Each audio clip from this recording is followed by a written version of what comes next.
요즘 평안하신가요? 매일 자식들 걱정, 손주들 걱정에 편할 날이 없으시죠? 그런데 최근 통계 보셨나요? 60세 이상 절반이 노후 자금이 1억도 안 든다고 합니다. 제가 얼마 전에 참 가슴 아픈 이야기를 들었습니다. 서울에 사시는 62살 된 분이셨는데 평생을 가족 위해 정말 성실하게 살아오신 분이래요. 그런데 은퇴하고 딱 2년 만에 병원비 때문에 평생 모은 재산을 다 쓰시고 결국 집까지 팔아서 작은 원룸으로 옮기셨다는 겁니다. 저는 그 이야기를 듣는데 이게 남의 일 같지가 않아서 한참 마음이 쓰이더라고요. 요즘 제 주변만 봐도 노후 자금이 걱정이다 하시는 분들이 참 많거든요. 우리 어르신들은 어떠세요? 나는 괜찮겠지 싶다가도 하루가 다르게 오르는 물가나 병원비 소식을 들으면 가슴이 철렁하시지요. 몸은 예전 같지 않고 아픈 곳은 늘어나는데 말입니다. 만약, 정말 만약이에요. 우리가 기댈 곳 하나 없이 모아둔 돈이 전부 떨어지게 되면 우리 삶은 어떻게 될까요? 오늘은 제가 그 막막한 상황에 대한 이야기를 한번 해보려고 합니다. 잠시만 귀 기울여 주시겠어요? 서울 구로구의 오래된 아파트 단지. 낡은 복도 끝, 허리 굽은 남자가 느릿하게 걸어 들어온다. 그의 이름은 이도현, 61세. 불과 2년 전까지만 해도 대기업에서 생산관리 부장으로 일하던 사람이다. 30년 넘게 공장에서 살다시피 하며 수백 명의 직원들을 지휘하던 그는 늘 깔끔한 와이셔츠와 반짝이는 구두로 출근했다. 이 부장님 오시면 라인 분위기가 달라져. 동료들이 농담 반 진담 반으로 하던 말이었다. 그는 퇴직하던 날 인사팀에서 마지막 서류를 건네받으며 묘한 안도와 두려움을 동시에 느꼈다. 퇴직금은 5억 2천만 원. 그동안 고생한 대가로 받는 한 줄의 숫자였다. 그날 저녁 아내 윤정이는 퇴직 기념으로 작은 케이크를 준비했다. 여보, 이제부터는 우리 좀 쉬어요. 당신도 이제 일 그만하고 몸 좀 돌보자. 그는 웃으며 대답했다. 그래, 이젠 나도 내 인생 좀 살아야지. 하지만 그 웃음은 오래가지 않았다. 퇴직 후 처음 맞은 겨울. 이도현은 낯선 하루를 버텨야 했다. 늘 출근하던 시간에 깨어나도 갈 곳이 없었다. 식탁 위에는 아내가 올려둔 신문 한 부, 그리고 오늘도 건강하게라고 적힌 메모. 하지만 신문 속 기사들은 그를 불안하게 했다. 70대 절반, 노후 자금 1억도 못 모아. 퇴직 후 2년 내에 파산하는 중장년층 급증. 그는 그 문장을 읽다 말고 조용히 신문을 접었다. 난 괜찮을 거야. 스스로에게 그렇게 말했지만 그 말이 점점 자신에게 위로가 되지 않았다. 2023년 여름, 아내의 건강검진 결과가 나왔다. 자궁근종이 좀 커졌어요. 당장 위험하진 않지만 수술을 고려해야 합니다. 의사의 말에 그는 잠시 숨을 멈췄다. 얼마나 드나요? 입원까지 하면 1,000만 원 정도 생각하셔야 합니다. 그는 그날 저녁 퇴직금 일부를 인출했다. 돈 걱정 말고 치료부터 하자. 그는 아내의 손을 꼭 잡았다. 하지만 그 수술 이후 아내의 회복이 더뎠고 병원비와 약값이 한 달에 200만 원을 넘어가기 시작했다. 그의 통장은 서서히 줄어들었다. 이 정도는 괜찮겠지 하며 쓰던 돈이 1년 만에 많이 줄었다. 퇴직금 5억 2천만 원 중 남은 돈은 5천만 원. 그는 주식을 조금 해볼까 고민하다가도 괜히 잃으면 더 불안해질까봐 하며 멈췄다. 대신 매달 연금저축에서 빠져나가는 30만 원이 그나마 미래에 대한 위안이었다. 거실 테이블 위엔 병원 영수증, 카드 명세서, 약봉투가 겹겹이 쌓였다. 그는 퇴직할 때 받았던 감사패 옆에 그 종이더미를 올려두었다. 어느 날 밤, 아내가 수면제 반개를 삼키며 말했다. 여보, 우리 이제 여행은 못 가겠네. 그는 웃어 보이려 했지만 입가에 맺힌 미소가 떨렸다. 괜찮아. 당신이 건강해지면 다 할 수 있어. 그 말이 끝나자마자 안경테 한쪽이 툭 소리를 내며 떨어졌다. 그는 안경을 벗어 들고 한참을 바라봤다. 이거도 수리해야겠네. 그 깨진 안경테는 그의 삶이 조금씩 금이 가고 있음을 상징하듯 책상 위에서 덜컹거렸다. 2024년 봄. 아들의 전화가 걸려왔다. 아빠, 나 결혼 생각 중인데 전세 보증금이 좀 부족해서 말이야. 그는 잠시 말을 잃었다. 얼마면 되겠냐? 한 5천만 원 정도면 될 것 같은데. 그는 그날 밤 새벽 2시까지 서류를 뒤적였다. 적금 해지, 예금 인출, 카드 리볼빙 한도까지 계산했다. 결국 아들에게 보낸 돈은 3천만 원. 아빠가 지금은 이게 한계다. 미안하다. 아들은 괜찮아요라며 웃었지만 그 말 뒤에는 묘한 거리감이 묻어 있었다. 그날 이후 아들은 전보다 전화를 덜 했다. 손주의 영상통화도 줄어들었다. 그는 그 이유를 모르는 척했다. 하지만 마음 한구석에 작은 균열이 생겼다. 돈이 끊기면 대화도 끊기는 건가? 퇴직한 지 2년째 되는 해. 그는 생활비를 줄이기 위해 아내와 함께 반찬 가게 일을 시작했다. 새벽 5시, 손에 비닐 장갑을 끼고 콩나물을 다듬는 일. 이도연 씨, 이건 좀 더 얇게 잘라주세요. 점주가 말하자 그는 고개를 끄덕였다. 한때 수십 명을 지휘하던 사람이 이제는 20대 매니저의 지시에 따라 일하고 있었다. 퇴근 후 집으로 돌아온 그는 깨진 안경을 끼고 거울을 바라봤다. 내가 왜 이렇게 됐을까? 그는 자신에게 묻듯 중얼거렸다. 손끝엔 콩나물 껍질이 붙어 있었고 그 손은 한때 현장을 지휘하던 손이었다. 아내가 다가와 말했다. 여보, 이제 우리 조금만 버티면 괜찮아질 거야. 그는 미소를 지었지만 그 미소엔 자신이 없었다. 그래, 조금만 더 버티자. 그 말이 그들의 마지막 위로가 되었다. 2025년 초, 겨울비가 추적추적 내리던 날, 그는 출근길에 미끄러져 넘어졌다. 손에 들고 있던 도시락통과 안경이 함께 바닥에 떨어졌다. 안경테가 완전히 부러지고 렌즈가 두 조각으로 갈라졌다. 그는 그대로 주저앉아 한참 동안 움직이지 못했다. 괜찮으세요? 한 젊은 남자가 다가와 물었다. 아, 괜찮습니다. 그는 그렇게 대답했지만 안경 너머로 보이는 세상은 이미 흐릿했다. 그날 밤 깨진 안경을 고치러 갈 여유도 없이 그는 다시 장부를 펼쳤다. 통장 잔고 184만 원. 다음 달 카드 결제액 176만 원. 남은 돈은 8만 원이었다. 그는 조용히 계산기를 내려놓았다. 그 순간 깨진 안경테 위로 그의 손이 덮였다. 이제 정말 끝인가? 비가 그친 다음 날 아침, 이도연은 깨진 안경테를 테이프로 붙여 다시 얼굴에 걸었다. 한쪽 렌즈가 조금 기울어진 탓에 세상이 비뚤게 보였다. 아내는 그의 얼굴을 보며 안타깝게 말했다. 여보, 안경은 새로 맞춰야죠. 그거 쓰면 머리 아파요. 그는 웃으며 고개를 저었다. 괜찮아. 아직 볼 순 있어. 하지만 그 괜찮다는 말은 요즘 그가 가장 자주 하는 거짓말이었다. 그날 저녁, 식탁엔 김치찌개와 계란말이가 놓여 있었다. 예전 같으면 아들 부부가 주말마다 찾아왔지만 요즘은 통연락이 없다. 아내가 조심스레 말했다. 아들한테 전화 한번 해봐요. 손주 돌잔치 고지라던데. 그는 젓가락을 내려놓으며 말했다.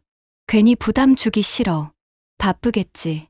그날 밤, 그는 거실 불을 끄고 휴대폰을 들여다봤다. 카카오톡 목록에 아들의 프로필 사진이 바뀌어 있었다. 손주 돌잔치 사진. 그 속엔 아들, 며느리, 손주가 웃고 있었다. 그는 한참 동안 그 사진을 바라보다 조용히 폰을 내려놓았다. 나한테 초대 안 한 거야. 그 한마디가 공기 중으로 흩어졌다. 그 후로 그는 말수가 줄었다. 반찬 가게 일도 끊었다. 점주는 전화를 걸어 물었다. 이도연 씨, 왜 안 나오세요? 어제도 안 오셨잖아요. 그는 대답했다. 몸이 좀 안 좋아서요. 며칠 쉬려고요. 하지만 진짜 이유는 달랐다. 손목이 아파서가 아니라 다른 직원들이 자신을 늙은 사람처럼 대하는 시선이 견딜 수 없었기 때문이다. 이도연 아저씨, 이건 저희가 할게요. 괜찮아요. 앉아 계세요. 그 말 속의 배려가 그에겐 연민처럼 들렸다. 그날 오후, 아내는 그에게 말했다. 여보, 우리 통장 잔고가 이제 100만 원도 안 돼요. 관리비랑 약값 내면 끝이에요. 그는 아무 말 없이 서류함을 열었다. 거기엔 영수증과 신용카드 명세서, 그리고 깨진 안경테 하나가 들어 있었다. 그는 그것들을 꺼내며 중얼거렸다. 이거 다 내가 만든 거야. 당신 탓 아니에요. 우리 다 열심히 살았잖아요. 그래도 말이야, 내가 가족을 이렇게 만든 거잖아. 그의 목소리가 떨렸다. 눈가가 붉게 물들었고 한동안 아무 말도 없었다. 그들의 집 안은 고요했고 그 고요함은 오래된 냉장고 소리와 벽시계의 초침만이 깼다. 며칠 뒤 그는 새벽 3시에 잠에서 깼다. 거실 불을 켜자 책상 위에 깨진 안경과 계산기가 있었다. 그는 그것들을 바라보다가 자신도 모르게 눈물이 흘렀다. 내가 이렇게 약한 사람이었나. 그는 중얼거렸다. 한때 수백 명을 이끌던 사람이 이제는 전기요금 고지서를 보며 숨을 고르고 있었다. 다음 달엔 전기 끄고 살까? 그 생각이 스쳤을 때 그는 스스로가 너무 초라하게 느껴졌다. 그는 안경을 벗어 창가에 올려두었다. 그리고 밖을 바라봤다. 어둠 속 빌라 창문마다 불빛이 하나둘 꺼져갔다. 세상이 점점 멀어지는 기분이었다. 그날 오후 오랜만에 전화벨이 울렸다. 아들이었다. 아빠, 요즘 잘 지내세요? 그는 잠시 말을 잃었다. 응, 잘 지내지. 손주는 잘 크냐? 예, 그게 사실 아빠한테 미안해서 전화드렸어요. 돌잔치 때 못 불렀어요. 요즘 아내가 좀 예민해서 그냥 그렇게 됐어요.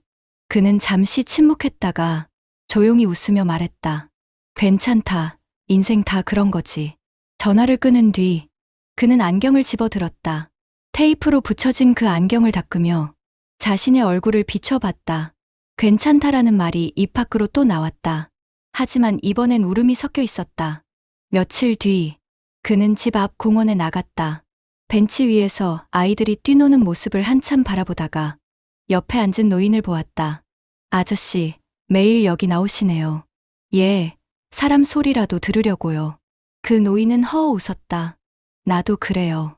그날 이후 이도연은 매일 오후 공원으로 나갔다. 누군가와 말 한마디라도 섞는 게 그에게는 버티는 힘이 되었다.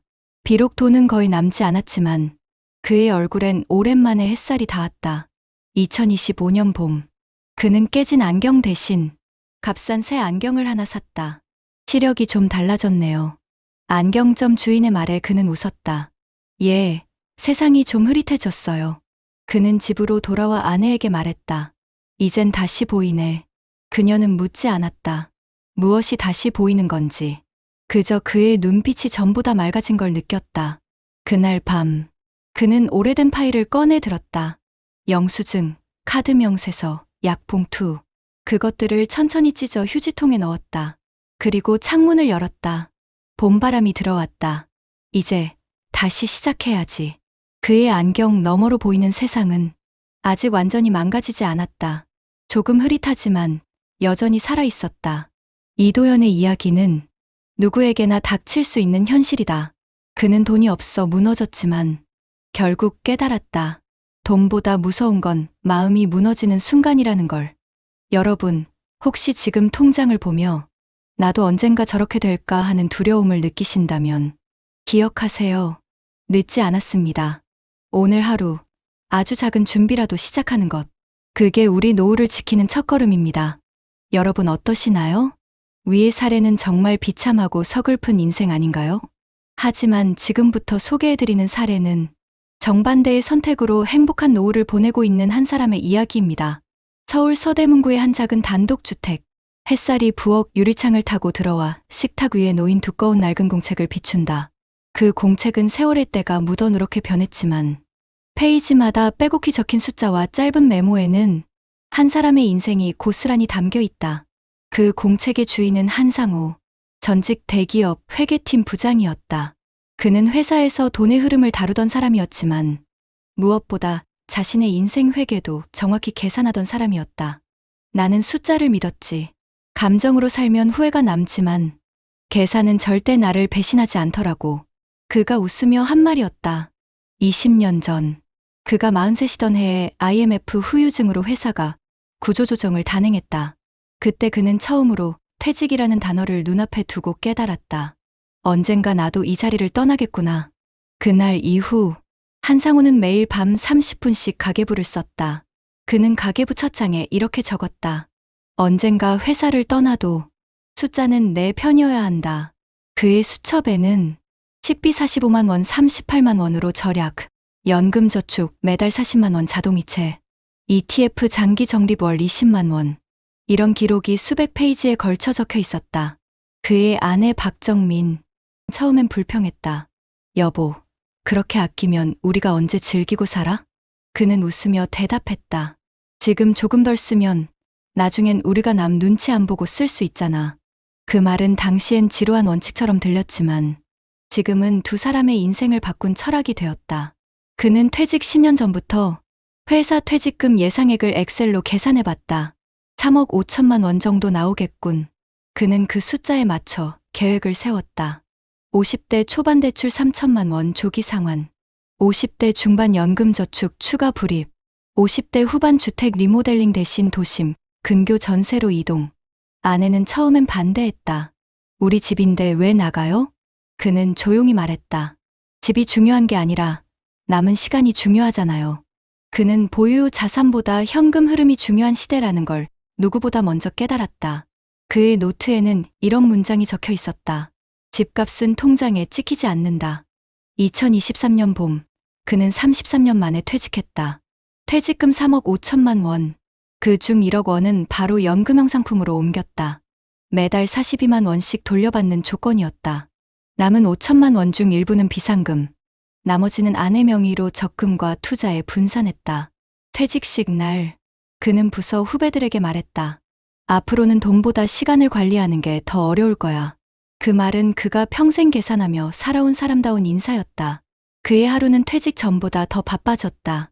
월수금엔 동네 주민센터에서 하는 회계 재능기부 수업, 화요일엔 복지관 노인 대상 무료 세무 상담, 주말엔 아내와 근처 공원 산책. 그는 웃으며 말했다. 일할 땐 돈 때문에 계산했지만 이젠 사람들 웃음 때문에 계산하지요. 하지만 완벽해 보이던 그의 계획에도 예상치 못한 일이 생겼다. 2024년 초, 전 세계 금리 급등으로 물가가 폭등했다. 연금 수익률이 줄고 마트 장바구니 값이 20% 이상 뛰었다. 그는 계산기를 두드리며 한숨을 쉬었다. 이래서 현금이 중요하다고 했지. 그는 지출표에서 불필요한 항목을 바로 지웠다. 외식 20만 원, 10만 원, 택시비 5만 원 영원. 대신 그는 아내와 함께 도시락을 싸들고 한강 둔치 벤치에서 식사를 했다. 그날 아내가 웃으며 말했다. 이게 진짜 여행 같네. 그는 대답했다. 돈이 줄었을 뿐 행복이 줄진 않았지. 그의 아들은 중소기업에 다니며 결혼을 앞두고 있었다. 아버지, 전세 보증금이 좀 부족해요. 이 말을 들었을 때 그는 잠시 눈을 감았다. 얼마면 되겠냐? 4천만 원이면 돼요. 그는 며칠을 고민했다. 통장에 있던 비상금 중 2천만 원을 보내며 말했다. 아빠가 도와줄 수 있는 건 여기까지야. 대신 나중에 내가 어려운 사람 보면 꼭 도와줘라. 아들은 잠시 침묵하다 말했다. 아버지, 감사합니다. 저도 그렇게 살게요. 그 대화 이후 그의 집은 다시 웃음소리가 돌아왔다. 아들이 결혼 후 주말마다 찾아왔고 손녀가 태어나자 그는 작은 방 하나를 손녀방으로 꾸몄다. 이 방은 투자 수익보다 훨씬 가치가 있어. 그가 그렇게 말하며 벽에 손녀 사진을 걸었다. 2025년 봄, 그의 회계 재능 기부가 입소문을 타면서 한 시민단체에서 연락이 왔다. 선생님, 혹시 주 2회라도 강의해 주실 수 있을까요? 소정의 사례비도 드리겠습니다. 그는 잠시 망설였다. 내가 이제 강의라니. 하지만 아내가 등을 떠밀었다. 그동안 쌓은 경험이잖아요. 이젠 나누며 사는 거죠. 그는 웃으며 말했다. 그래, 이번엔 누군가의 계산기를 도와주는 거다. 그날 밤, 그는 20년 동안 써온 가계부를 다시 펼쳤다. 마지막 페이지에 이렇게 적었다. 돈은 나를 위해 모았지만 결국 사람을 위해 써야 의미가 있다. 지금 그는 매달 200만 원 조금 넘는 연금으로 단정하고 여유로운 삶을 산다. 매일 새벽 6시 식탁에 앉아 커피를 마시며 그의 낡은 공책을 쓴다. 오늘도 수입과 지출을 적었지. 이건 습관이 아니라 나의 일기야. 그의 눈빛은 단단했고 창밖 햇살이 그낡은 공책 위에 내려앉았다. 2025년 여름. 한상우는 매일 아침 아내와 함께 동네 언덕길을 걸었다. 햇살은 뜨거웠지만 그의 걸음은 가벼웠다. 주머니 속에는 늘 들고 다니는 낡은 공책이 있었다. 가계부 겸 일기장, 그리고 인생의 나침반 같은 존재였다. 그날도 그는 공책을 꺼내 펜으로 적었다. 오늘의 감사 아내와 함께 아침 산책, 숨이 덜 차서 다행. 단 10자 남짓한 문장이었지만 그 속엔 그가 지켜낸 삶의 무게가 담겨 있었다. 하지만 그렇게 단단해 보이던 한상우에게도 불안이 찾아온 적이 있었다. 그것은 돈 때문이 아니라 사회와의 거리였다. 퇴직 후 2년쯤 지났을 무렵 함께 일하던 후배들이 점점 그의 연락에 답하지 않기 시작했다. 형님, 언제 한번 뵙죠. 그 말은 늘 인사처럼 끝나버렸다. 그는 어느 날 스스로에게 물었다.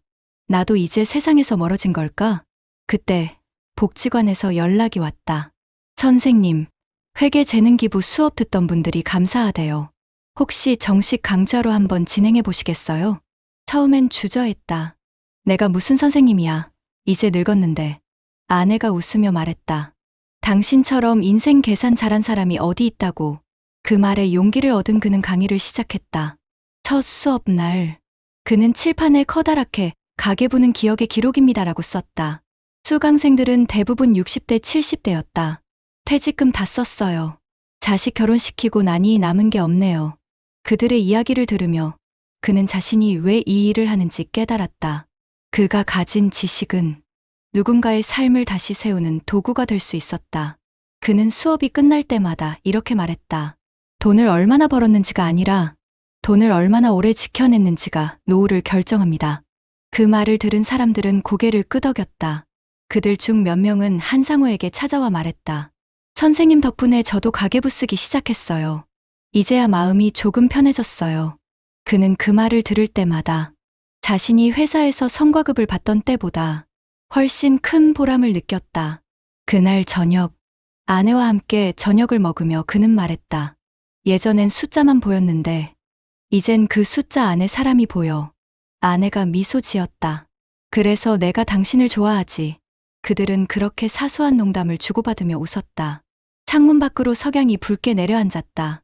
그의 눈에는 그 빛이 유난히 따뜻하게 보였다. 그는 속으로 중얼거렸다. 내 인생의 마지막 페이지는 이렇게 평온했으면 좋겠다. 그의 강의는 점점 입소문이 났고 주민센터, 복지관, 지역 도서관에서까지 연락이 왔다. 선생님, 혹시 강의 자료 나눠주실 수 있나요? 제가 쓴 공책이요? 그건 제 일기라 안 되죠. 그는 웃으며 대답했다. 하지만 그는 자신의 노하우를 정리해 무료로 배포할 노후 가계부 샘플을 만들었다. 한 달 소비 정리표, 비상금 계산법, 연금 활용 메모 등. 그는 밤마다 그것을 직접 인쇄해 수강생들에게 나눠줬다. 그 파일맨 아래엔 이렇게 적혀 있었다. 돈은 떠나도 배운 건 남는다. 이 문장은 그의 인생을 요약한 문장이기도 했다.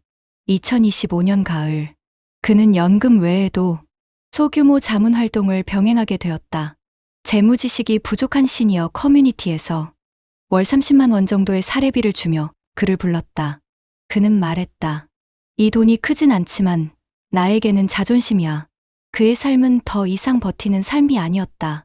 그는 매달 연금과 소소한 수입으로 자신의 삶을 운영하고 있었다.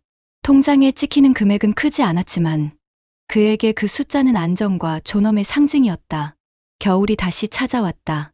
한상우는 부엌 식탁에 앉아 올해 마지막 가계부를 정리하고 있었다. 공책의 마지막 페이지에 조용히 글을 남겼다. 돈으로 시작했지만 결국 마음으로 완성된 인생이었다. 그는 펜을 내려놓고 창밖을 바라봤다. 눈발이 하얗게 흩날리고 있었다. 잠시 뒤 그는 아내에게 따뜻한 차를 건네며 말했다. 우리 내년에도 이 공책으로 새해 시작하자. 그럼요. 올해도 잘 지켰잖아요. 두 사람은 서로를 바라보며 웃었다. 집 안에는 커다란 음악도 화려한 장식도 없었지만 그들의 표정은 세상 누구보다 풍요로웠다. 이도연이 무너졌던 이유가 무계획과 후회였다면 한상우가 행복을 지켜낸 이유는 준비와 절제 그리고 관계의 온기였다. 그는 거창한 부를 쌓지 않았지만 잃지 않을 삶을 만들어냈다. 그의 낡은 공책은 단순한 기록이 아니라 스스로를 지켜낸 증거였다. 여러분, 혹시 여러분도 아직 노후가 멀다고 느끼시나요? 하지만 시간은 준비하는 사람에게만 편하게 흘러갑니다. 오늘 하루 지출을 적는 것부터 시작해 보세요. 그 작은 기록 하나가 당신의 인생을 바꿀지도 모릅니다. 여러분, 지금부터 말씀드릴 통계와 연구 결과들은 우리가 앞서 본 두 사례의 길이이기도 하자마자 또 다른 삶의 가능성을 보여주는 지도입니다. 이 수치들이야말로 현실이고 이 연구들이야말로 우리가 놓치기 쉬운 핵심을 건드리는 증언입니다. 먼저 우리 사회의 고령화 속도와 독거 노인의 증가를 보겠습니다. 통계청의 장래인구 추계에 따르면 2025년 기준 65세 이상 고령 인구 비율은 약 20.3%에 이를 것으로 전망됩니다. 이 수치는 단지 인구 구조의 변화만 말하는 것이 아닙니다. 그만큼 노후 준비가 빠르면 빠를수록 유리해진다는 압박을 사회 전체가 함께 느껴야 한다는 뜻이기도 합니다. 또한 현재 65세 이상 인구 중 1인 가구, 즉 독거노인의 비율은 약 19.3%입니다.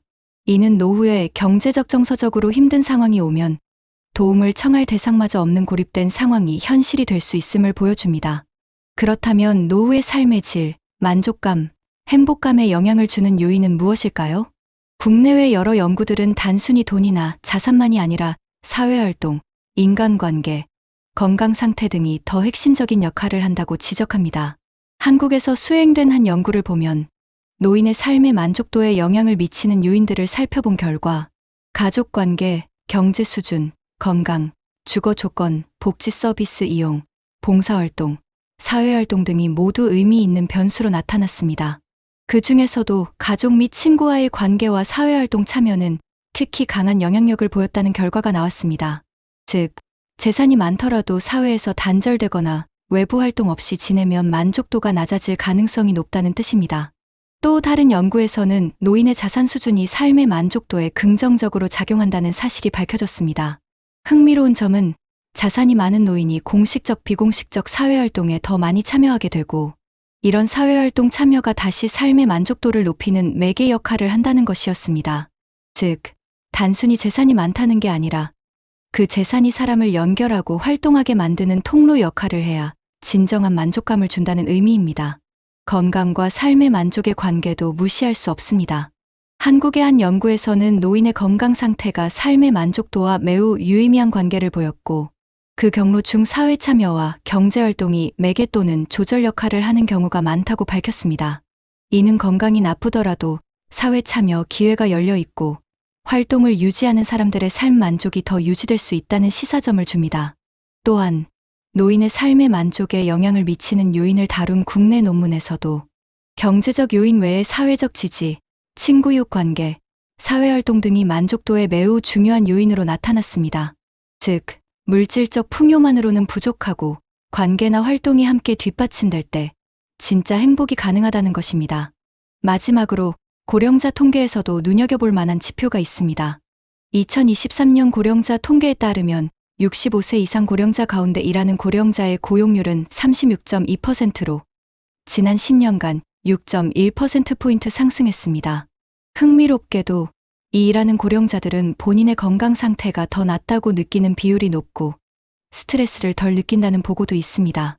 즉, 적절한 경제활동이 단순히 수입을 넘어 정신적 활력을 주는 역할을 할 수 있다는 해석도 가능합니다. 이처럼 우리 사회는 인구 구조 변화와 함께 노후의 위험을 증가시키고 있습니다. 하지만 통계와 연구는 분명히 경고만 하는 것은 아니며 동시에 방향을 제시합니다.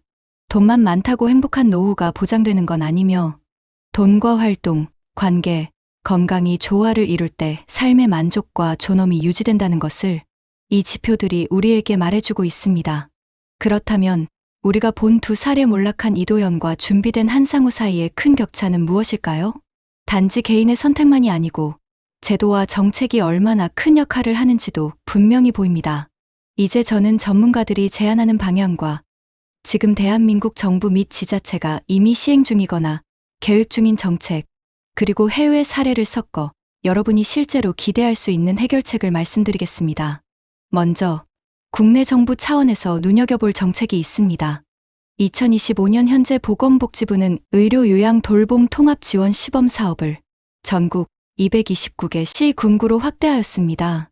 이는 의료, 요양, 돌봄 서비스를 한데 여거 노인의 복지 사각지대를 줄이려는 시도입니다. 이 정책은 돌봄 서비스가 필요한 고령자가 병원과 요양원 사이에서 끊기는 일을 막기 위해 지역사회 중심의 통합 돌봄 체계를 구축하려는 것입니다. 즉, 병원비 부담이 커져 통장을 허무는 상황이 오기 전에 지역 기반 의료와 돌봄이 연결되도록 제도적 안전망을 구축하는 겁니다. 지자체에서도 이미 다양한 노인 복지 사업이 시행 중입니다. 예를 들어, 많은 지방자치단체는 노인 일자리 지원 사업을 운영하고 있으며 노인의 사회경제적 참여를 돕고 있습니다. 또한 일부 지자체는 노인들의 의료비 감면, 대중교통 요금 할인, 여객선 운임 할인 등을 제공하고 있습니다. 이런 제도들은 단순한 금전 지원 이상의 의미가 있습니다. 사회적 참여의 문턱을 낮추고 일상 속에서의 안정감을 보완하는 역할을 합니다. 전문가들은 이 방향성 위에 다음과 같은 구조적 보완을 제안합니다. 첫째, 통합 연계형 지역 돌봄 체계 구축입니다. 의료기관, 복지관, 요양서비스, 방문간호 등이 유기적으로 연결되어 고령자가 한 기관씩 옮기며 치료와 돌봄을 이어가도록 만드는 겁니다. 이런 체계는 여러 해외 선진국에서도 시도되고 있습니다. 예컨대 캐나다와 미국의 일부 지역에서는 치매 관리나 만성병 관리 서비스를 재택 중심으로 제공하면서 여러 기관 간 중복 제거와 연계 강화를 꾀하고 있습니다. 둘째, 돌봄 제공자 지원과 보상 체계 강화입니다. 많은 나라에서 돌보미에게 일정 보상을 제공하거나 보조금을 지급하는 정책을 실행 중입니다. 예를 들어 독일은 돌봄 대상자에게 수당을 주고 그 수당을 돌보는 가족이나 돌봄 제공자가 사용할 수 있게 하는 체계를 가지고 있습니다. 이 방침은 돌봄자 부담을 줄이며 돌봄 서비스 품질을 유지하는 데 중요한 역할을 합니다. 셋째, 지역사회 중심의 노인 사회 참여 확대 정책입니다. 노인들이 사회활동에 계속 참여하게 하면 삶의 만족과 정서적 건강이 개선됩니다. 홍콩의 노인 친화 프로그램은 노인 교육, 공공시설 노인 친화화, 대중교통 우선석 제공 등을 통해 노인이 도시 일상 속에서 자연스럽게 끼어들 수 있도록 돕고 있습니다. 이런 노인 친화 도시 정책은 단순히 복지 수혜자가 아니라 사회 구성원으로 남게 하는 힘이 있습니다. 넷째, 사회안전망 보강 및 기초소득적 보조입니다. 기초연금 제도를 확대 강화하고 생활비 지원 또는 연계 보조금을 늘리는 방향입니다. 우리나라 현재의 기초연금 지급 제도를 보완해 일정 연령 이상 노인에게 추가적으로 최소한의 생활비를 보장해주는 방식이 고려될 수 있습니다. 일부 국가에서는 노인을 위한 특별한 생활 보조금을 지급하거나 연금 수준을 조정해 노후 빈곤을 예방하는 정책을 운영 중입니다. 마지막으로 장기적으로는 법제도 정비와 거버넌스 구조가 중요합니다. 노인복지법이나 노령자 보호 관련 법령을 정비해 지역 복지 기능을 강화하고 지자체의 예산 자율성을 높이는 방향이 필요하다는 지적이 많습니다. 한국의 한 연구에서는 도시 지역 대비 농어촌 지역 지자체의 재정 자립도가 낮아 노인복지 사업 수행 여력이 제한된다는 분석이 있습니다. 따라서 중앙정부가 재정 지원을 보충하고 균형 발전 정책을 펴야 한다는 제안이 나옵니다. 정리하자면 통합 돌봄 서비스 확대, 돌봄자 보상 강화, 노인 사회 참여 제도 강화, 기초 보조금 미지연금 보완, 법제도 정비 및 지자체 재정 보강. 이 5축이야말로 몰락형 사례와 대비한 지켜지는 노후의 제도적 뼈대가 될 수 있습니다. 다음 영상에서는 이러한 정책을 개인이 실제로 활용하는 방법, 그리고 사례 속 인물이 이런 제도를 얼마나 잘 활용했는지 비교 분석해 드리겠습니다. 삶은 바람처럼 지나가지만 준비한 마음만은 오래 남는다. 오늘을 아껴 쌓은 작은 한 걸음이 내일의 평안이 되어 돌아온다. 돈은 사라져도 마음은 남고 마음이 남으면 삶은 다시 피어난다. 여러분, 오늘 이야기 속 두 사람을 기억하시나요? 하나는 평생을 일했지만 준비하지 못해 하루아침에 무너졌던 이도현 씨. 그리고 다른 하나는 묵묵히 계획을 세우며 숫자보다 마음의 여유를 지켜낸 한상우 씨였습니다.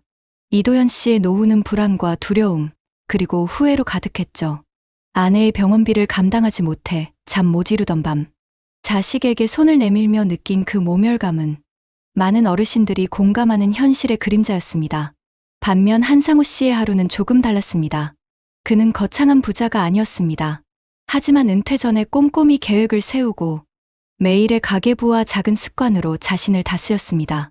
그는 돈이 삶을 지배하기 전에 내가 삶을 정리하자고 마음먹었고 그 결심 하나가 그의 인생을 지켜냈습니다. 두 사람의 차이는 단지 재산의 많고 적음이 아니었습니다. 한쪽은 오늘만 버티자였고 다른 한쪽은 내일도 살아보자였습니다.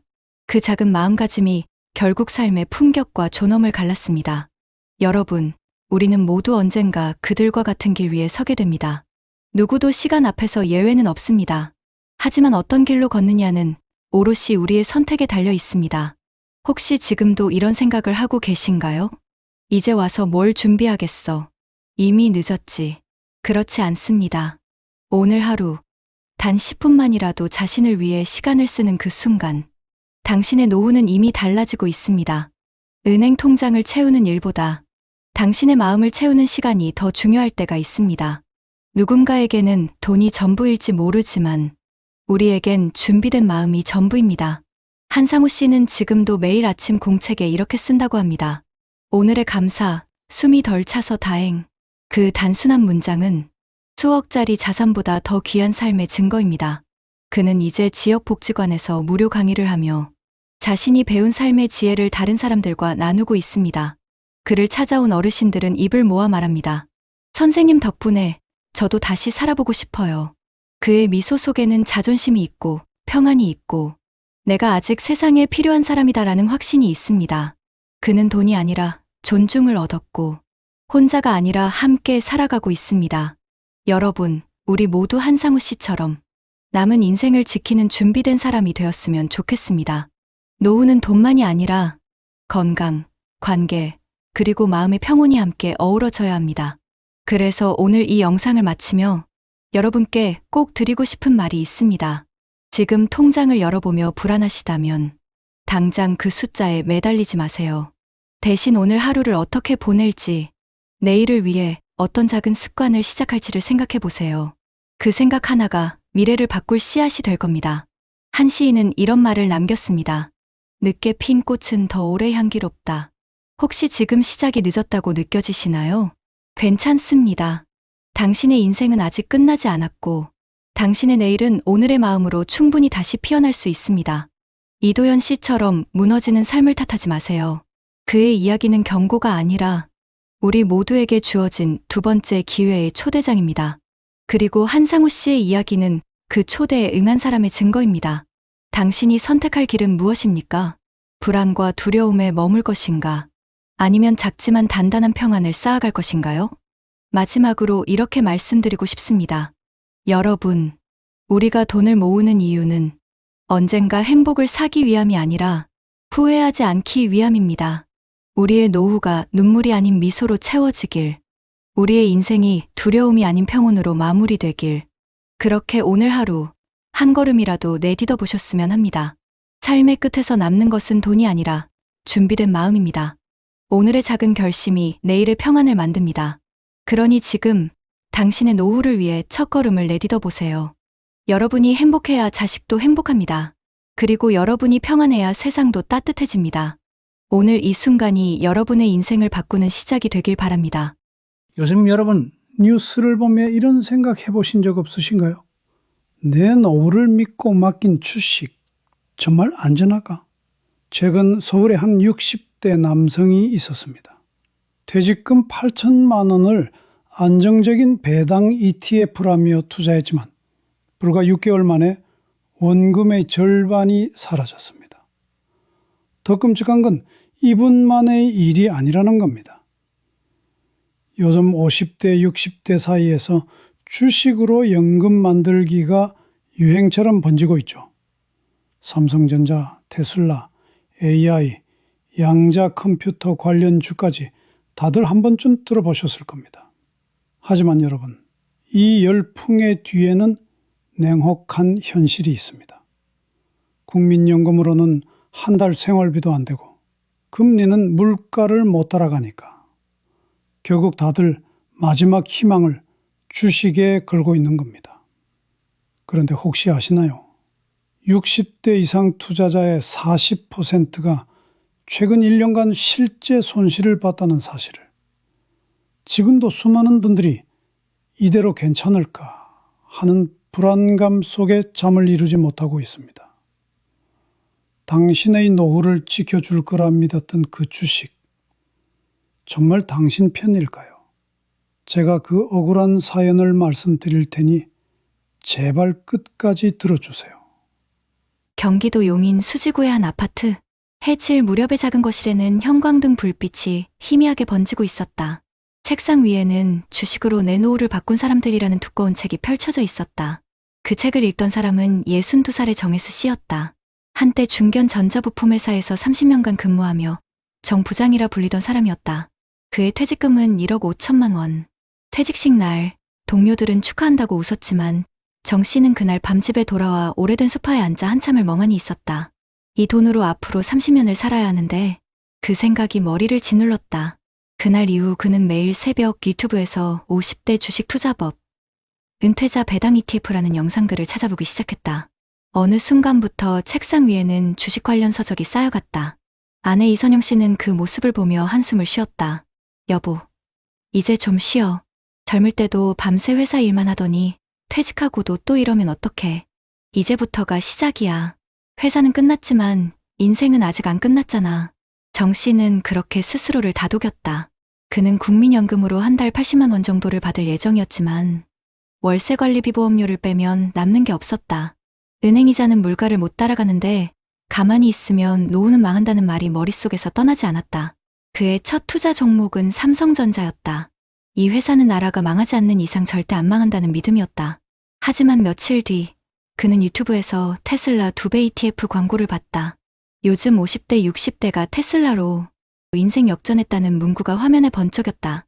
영상 속에는 은퇴 후 매달 분배금 받는 비결, 커버드콜로 월세처럼 수익 얻는 법이라는 제목들이 이어졌다. 정 씨는 그날 밤잠을 이루지 못했다. 내가 그동안 너무 보수적으로 살았던 건 아닐까? 나도 도전해야 하나? 결국 그는 새벽 3시 휴대폰을 들고 투자 버튼을 눌렀다. 그의 1억 5천만 원 중 절반인 7,500만 원이 미국 S&P 500 ETF와 커버드콜 상품으로 들어갔다. 나머지는 AI 양자 컴퓨터 관련주로 나눠 샀다. 그의 책상 옆에는 언제나 주식 투자 책이 놓여 있었다. 책에는 형광펜 자국과 메모가 빼곡했다. 배당주 안정, ETF 분산, 공포에 팔지 말라. 그는 매일 새벽 5시에 일어나 뉴욕 증시를 확인했고 저녁 식사 때면 아내에게 그래프를 보여주며 말했다. 봐봐.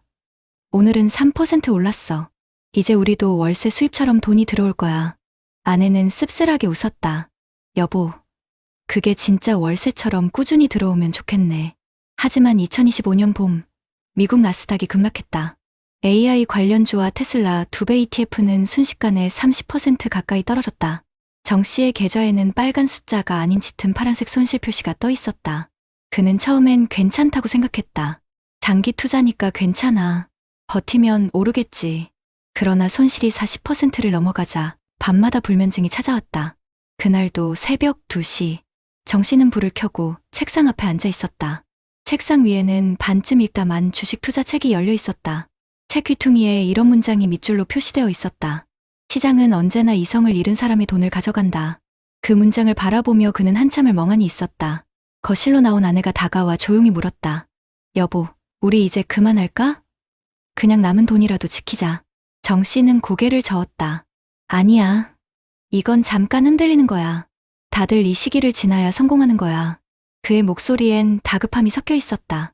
퇴직 전에는 냉정하고 분석적인 부장이었지만 지금의 그는 마치 바다 위에서 손을 부르는 사람처럼 불안해 보였다. 그 무렵 딸이 찾아왔다. 아빠, 요즘 뉴스 봤어? 60대 이상 투자자 손실률이 40%래. 엄마 걱정 많아. 정 씨는 미소를 지었다. 아빠는 달라. 나는 공부하고 하는 거야. 다들 ETF 몰라서 손해보는 거야. 그의 말에 딸은 잠시 말을 멈췄지만 방 안에 쌓인 주식 서적들을 보고 아무 말 없이 나갔다. 며칠 뒤 그는 친구들과 점심을 먹었다. 다들 은퇴 후 골프나 등산 이야기를 나누었지만 정 씨의 머릿속은 온통 주가 생각뿐이었다. 야, 요즘 테슬라 봤냐? 다시 반등할 조짐이 보여. 그는 흥분해서 말했지만 친구 하나가 조용히 말했다. 혜수야, 너 너무 몰입하는 거 아니냐? 주식은 인생의 일부지 전부는 아니야. 정 씨는 잠시 웃었지만 그 말이 이상하게 오래 마음에 남았다. 집으로 돌아오는 길, 그는 지하철에서 휴대폰을 켰다. AI 성장 기대감으로 상승 전환. 그 문구를 보고 다시 희망이 생겼다. 그래, 아직 기회는 있다. 그는 다시 500만 원을 추가로 넣었다. 그날 밤, 책상 위 주식 투자책 위에 커피 자국이 번져 있었다. 그 자국이 마치 미래를 예고하는 얼룩처럼 보였다. 2025년 여름, 무더운 날씨에 에어컨도 켜지 않은 채 정이 쑤시는 거실 한가운데 앉아 있었다. 휴대폰 화면엔 또다시 하락 중인 주가 그래프가 떠 있었다. 빨간색 대신 온통 푸른색, 마이너스 48%. 그의 손끝은 떨렸고 이마엔 식은땀이 맺혔다. 이럴 리가 없어, 이번에는 반드시 오른다 했는데 그가 믿었던 커버드콜 ETF는 연일 배당금이 줄었고 AI 관련주는 급락했다. 배당만 받아도 산다던 유튜브 멘토들의 말은 이제 사라지고 없었다. 정 씨의 투자 계좌에는 7,500만 원이던 돈이 4천만 원도 안 남았다. 그제야 아내의 말이 떠올랐다. 이제 그만하자. 남은 돈이라도 지키자. 하지만 이미 늦었다. 그는 손절하지 못했다. 이렇게 팔면 진짜 끝이야. 아직은 버텨야 해. 스스로에게 그렇게 말했지만 가슴 한켠이 텅 비어갔다. 며칠 후, 정 씨는 모처럼 친구 박노철 씨를 만났다. 그는 예전 회사 동기였다. 퇴직금 대부분을 채권형 펀드와 예금으로 나눠 넣고 작은 식당을 운영하며 조용히 살고 있었다. 노철 씨는 정 씨의 표정을 보더니 금세 눈치를 챘다. 혜수야, 요즘 힘들지? 아니야. 괜찮아. 잠깐 흔들린 거야. 하지만 그 말 끝이 떨렸다. 나는 내가 너무 몰입할까 걱정돼. 돈보다 중요한 건 마음이잖아. 지금 그 마음이 무너지고 있는 거야. 그날 집으로 돌아온 정 씨는 문득 주식 투자책을 꺼내 들었다. 손때 묻은 책장을 넘기던 그는 노후의 돈은 불리는 것보다 지키는 게 먼저다라는 문장을 발견했다. 잠시 동안 아무 말도 하지 못했다. 그동안 자신이 지키려 했던 건 돈이 아니라 자존심이었다. 퇴직 후 무능한 노인으로 보이기 싫었던 것이다. 그날 저녁 아내가 조심스레 말을 꺼냈다. 여보, 이젠 그냥 조금이라도 남은 돈으로 마음 편하게 살면 안 될까? 우리 욕심 내려놓자. 당신이 힘들어 보여. 정 씨는 고개를 숙였다. 미안해. 내가 너무 늦게 깨달았네. 그는 고개를 들지 못한 채 눈가를 훔쳤다. 이 책 처음엔 희망이었는데 지금은 나한테 비처럼 느껴진다. 며칠 뒤, 그는 결심했다. 남은 4천만 원 중 절반은 안정형 채권 ETF로, 나머지는 생활비 통장으로 옮겼다. 휴대폰 속 증권 앱을 삭제하며 말했다. 이제 숫자 대신 사람을 좀 봐야겠다. 그 후 정 씨는 새벽마다 시장 그래프 대신 근처 공원의 새벽 하늘을 보며 걷기 시작했다. 그는 말없이 하늘을 올려다보며 작은 숨을 내쉬었다. 이제야 조금 살겠다. 가을이 되자 딸이 손자를 데리고 찾아왔다. 손자의 작은 손이 정 씨의 손등을 잡았다. 할아버지, 우리 같이 놀자. 그 한마디에 정 씨는 웃으며 대답했다. 그래, 이제는 할아버지가 내 친구 할게. 아내는 식탁 위에 커피를 내려놓으며 조용히 물었다. 이젠 괜찮아? 정 씨는 잠시 창밖을 바라보다 말했다. 응, 괜찮아. 이제 돈으로 미래를 증명하려는 건 그만하려고. 그 말은 마치 지난 세월을 정리하는 한마디 같았다. 그는 더 이상 증시 뉴스에 매달리지 않았다. 대신 퇴직 후 처음으로 지역복지관의 시니어 투자 교육반에 등록했다. 이번엔 돈을 벌기 위해서가 아니라 다른 어르신들에게 내가 겪은 실수를 나누기 위해서였다. 강의 첫날, 그는 칠판에 이렇게 적었다. 투자는 인생의 일부입니다. 그러나 인생을 전부 투자로 만들면 남는 건 외로움뿐입니다. 그는 강단 아래 앉은 또래의 어르신들을 바라보며 천천히 말을 이었다. 우리 세대는 참 억울하죠. 평생 일했는데도 연금은 부족하고 물가는 오르고 자식들은 자기 살기도 바쁘고 그래서 다들 주식이 마지막 희망이라 생각하죠. 하지만 제가 해보니까 진짜 중요한 건 마음의 안정이더군요. 청중 중 몇몇은 눈시울이 붉어졌다. 정 씨는 미소를 지으며 마지막 말을 덧붙였다. 우리가 지켜야 할 건 돈이 아니라 돈을 벌던 그 시절의 존엄함과 따뜻한 관계예요. 그날 강의가 끝난 뒤 한 어르신이 다가왔다. 정 선생님, 저도 삼성전자 믿고 전 재산 넣었다가 반토막 났어요. 그래도 선생님 얘기 들으니 조금 위로가 됩니다. 정 씨는 고개를 끄덕이며 손을 꼭 잡았다. 괜찮아요. 우리 아직 늦지 않았어요. 이제는 돈 대신 사람을 키울 때니까요. 그날 밤, 집으로 돌아온 정 씨는 오랜만에 그 주식 투자 책을 서랍에 넣으며 조용히 중얼거렸다. 이제 됐다. 그래도 이 책 덕분에 내 인생의 마지막 교훈은 배웠네. 그는 불을 끄고 창문을 열었다. 바깥 공기가 선선하게 들어왔다. 주식 차트 대신 별빛이 그의 방 안으로 비쳤다. 그리고 처음으로 마음이 잔잔했다. 여러분, 어떠신가요?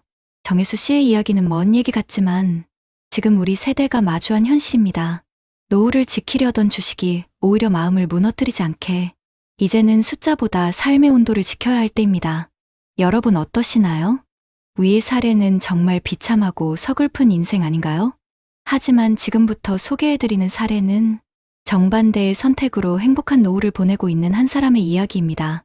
서울 강동구 천호동의 오래된 아파트. 그곳 10층 작은 거실 창가에는 늘 햇살이 잘 들어온다. 그 창가에 앉아 매일 아침 신문을 펼치는 사람. 65세의 한성우 씨. 그는 30년간 서울시청 공무원으로 근무하다 2020년에 정년퇴직했다. 퇴직 당시 한 씨의 연금은 매달 240만 원. 그는 퇴직금 대신 평생 근무 덕분에 받을 수 있는 안정적인 연금을 내 노후의 기둥이라 불렀다. 주변 친구들이 주식과 코인에 뛰어들 때 그는 한동안 고민했다. 성우야, 너도 이제 손 놓으면 안 돼. 연금만으로는 안 돼. 요즘 60대 다 테슬라 산다더라. AI ETF 이런 거 들어가면 매달 배당 나온대. 퇴직식 날, 오랜 동료가 건넨 말이었다. 한 씨는 그날 밤 거실 창가에서 혼자 앉아 있었다. 손에는 오래된 노트를 들고 그 위에 이렇게 적었다. 내 노후는 수익이 아니라 안정으로 지킨다. 그는 젊은 시절부터 숫자보단 원칙을 지켜온 사람이었다. 가계부를 매일 썼고 급여가 들어오면 무조건 20%는 저축했다. 가족과 외식 한 번을 해도 오늘은 이 금액까지만 하며 계산하던 그 습관은 은퇴 후에도 변하지 않았다. 퇴직 후 그는 친구들과 다르게 행동했다. 은행에서 권유하는 고위험 투자 상품을 거절하고 대신 국민연금, 공무원연금, 퇴직연금을 한눈에 관리할 수 있는 통합연금 포털을 통해 자산 흐름을 정리했다. 그리고 남는 돈으로는 배당주 ETF를 공부하기 시작했다. 그는 투자책을 사지 않았다. 대신 매일 아침 신문 경제면을 스크랩했다. 아내 이영숙 씨는 처음엔 의아했다. 여보, 요즘은 다 유튜브 보고 투자한다는데 당신은 왜 아직 신문을 봐? 신문엔 광고가 없어. 유행이 아니라 사실이 나오잖아. 그 대답에 아내는 미소를 지었다. 한 씨의 하루는 단순했다. 아침엔 신문, 점심엔 산책, 오후엔 지역복지관 시니어 금융교실 수업. 그곳에서 그는 ETF 구조와 분산 투자 원칙을 배웠다. 강의 첫날 강사가 한 말이 아직도 그의 머리에 남아있다. 돈은 겁낼 때 잃고 지킬 때 불어납니다. 그날 이후 그는 자신의 돈을 목적별로 나눴다. 생활비 통장, 비상금 통장, 투자 통장. 그리고 투자 통장에는 단 2개의 상품만 넣었다. 하나는 KODEX, 미국 배당 ETF, 다른 하나는 TIGR 국채 ETF였다. 처음엔 친구들이 비웃었다. 야, 그런 거 넣어서 언제 돈 벌래? 지금은 AI 시대야. 테슬라 2배 ETF 몰라? 그거 요즘 60대 사이에서 인기야. 그 말에 한 씨는 조용히 웃으며 대답했다. 나는 인생을 2배로 걸 만큼 여유가 없어. 하지만 갈등은 집 안에서도 찾아왔다. 아들 현우는 스타트업을 운영하며 늘 아버지에게 새로운 투자를 권했다. 아버지, 요즘 코인 시장 반등이에요. 이더리움 사두면 몇 달 만에 2배 갑니다. 연금만 믿고 살기엔 시대가 너무 빨라요. 한 씨는 잠시 아들의 말을 들은 후 자신의 오래된 노트를 펼쳤다. 그 위에는 이렇게 적혀 있었다. 나는 내 노후를 변동성이 아닌 시간에 맡긴다. 현우야, 아빠는 너처럼 빠르게 달릴 필요 없어. 나는 지금 천천히 걸을 때야. 그 말에 아들은 답하지 못했다. 그러던 어느 날 뉴스에서 60대 투자자 40% 손실이라는 제목이 떴다. 한 씨의 친구들 몇몇은 그 손실을 직접 겪었다. 어떤 이는 퇴직금 1억이 절반으로 줄었고 어떤 이는 커버드콜 ETF 배당금이 줄어 생활비를 감당하지 못했다. 그 소식을 들은 날 밤 한 씨는 아내에게 말했다. 여보, 오늘 뉴스 봤어? 다들 고생하네. 그러게, 당신처럼 천천히 한 사람은 거의 없대. 아니야. 나는 그냥 운이 좋았던 거야. 욕심이 없었던 게 다행이지. 그 말은 겸손처럼 들렸지만 사실은 오랜 시간의 절제가 만든 결과였다. 퇴직 5년이 지난 지금 그의 계좌엔 여전히 원금이 그대로 있고 매달 25만 원의 배당이 꾸준히 들어온다. 생활비의 대부분은 연금으로 충당되고 남는 돈으로는 손주 용돈과 여행비를 마련한다. 그는 여전히 매일 아침 신문을 읽고 신문 옆에 놓인 작은 수첩에 이렇게 쓴다. 오늘도 손실은 없고 마음은 편안하다. 하지만 그 평온함이 오기까지는 그 역시 불안과 흔들림의 시기를 견뎌야 했다. 2023년 금리 인상으로 배당 ETF 수익률이 떨어졌을 때 그는 잠시 마음이 흔들렸다. 나도 조금은 더 공격적으로 해볼까? 그런 유혹이 고개를 들었다.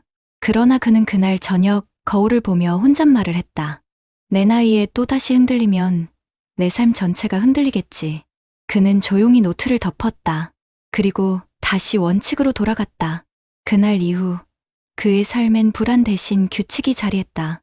그는 돈을 쫓지 않고 돈이 자신을 따라오게 만들었다. 2025년 가을, 강동구 천호동의 하늘은 유난히 맑았다. 한성우 씨는 아내와 함께 작은 공원 벤치에 앉아 있었다. 길가엔 코스모스가 피어있고 아이들의 웃음소리가 들려왔다. 아내가 손수 싸온 도시락을 꺼내며 물었다. 당신, 요즘 얼굴이 편해 보여. 무슨 좋은 일 있었어? 한 씨는 웃으며 말했다. 그냥 주식 앱을 끄고 나니 세상이 다시 보이네. 그는 지난 봄 과감히 스마트폰에서 증권 앱을 삭제했다. 그 이후로 계좌를 들여다보는 대신 매달 말이면 이메일로 들어오는 배당 내역서를 한번 확인하는 게 전부였다. 그의 수익률은 크지 않았다. 하지만 놀랍게도 원금은 단 한 번도 줄지 않았다. 그는 말했다. 이제 내 통장은 돈이 있는 곳이 아니라 마음이 쉬는 곳이야. 그의 오랜 친구 박재홍 씨는 달랐다. 같은 시청 출신이었지만 퇴직금 일부를 테마주에 투자했다가 최근 손실로 고민이 깊었다. 그날도 커피를 마시며 말했다. 야, 넌 참 대단하다. 나는 2천만 원 벌겠다고 시작했는데 벌써 1,000만 원이 날아갔어. 근데 넌 배당만으로도 여유롭잖아. 한 씨는 커피잔을 내려놓으며 조용히 대답했다. 나는 돈보다 마음을 먼저 관리했어. 돈은 잃어도 마음이 흔들리면 회복이 어렵더라고.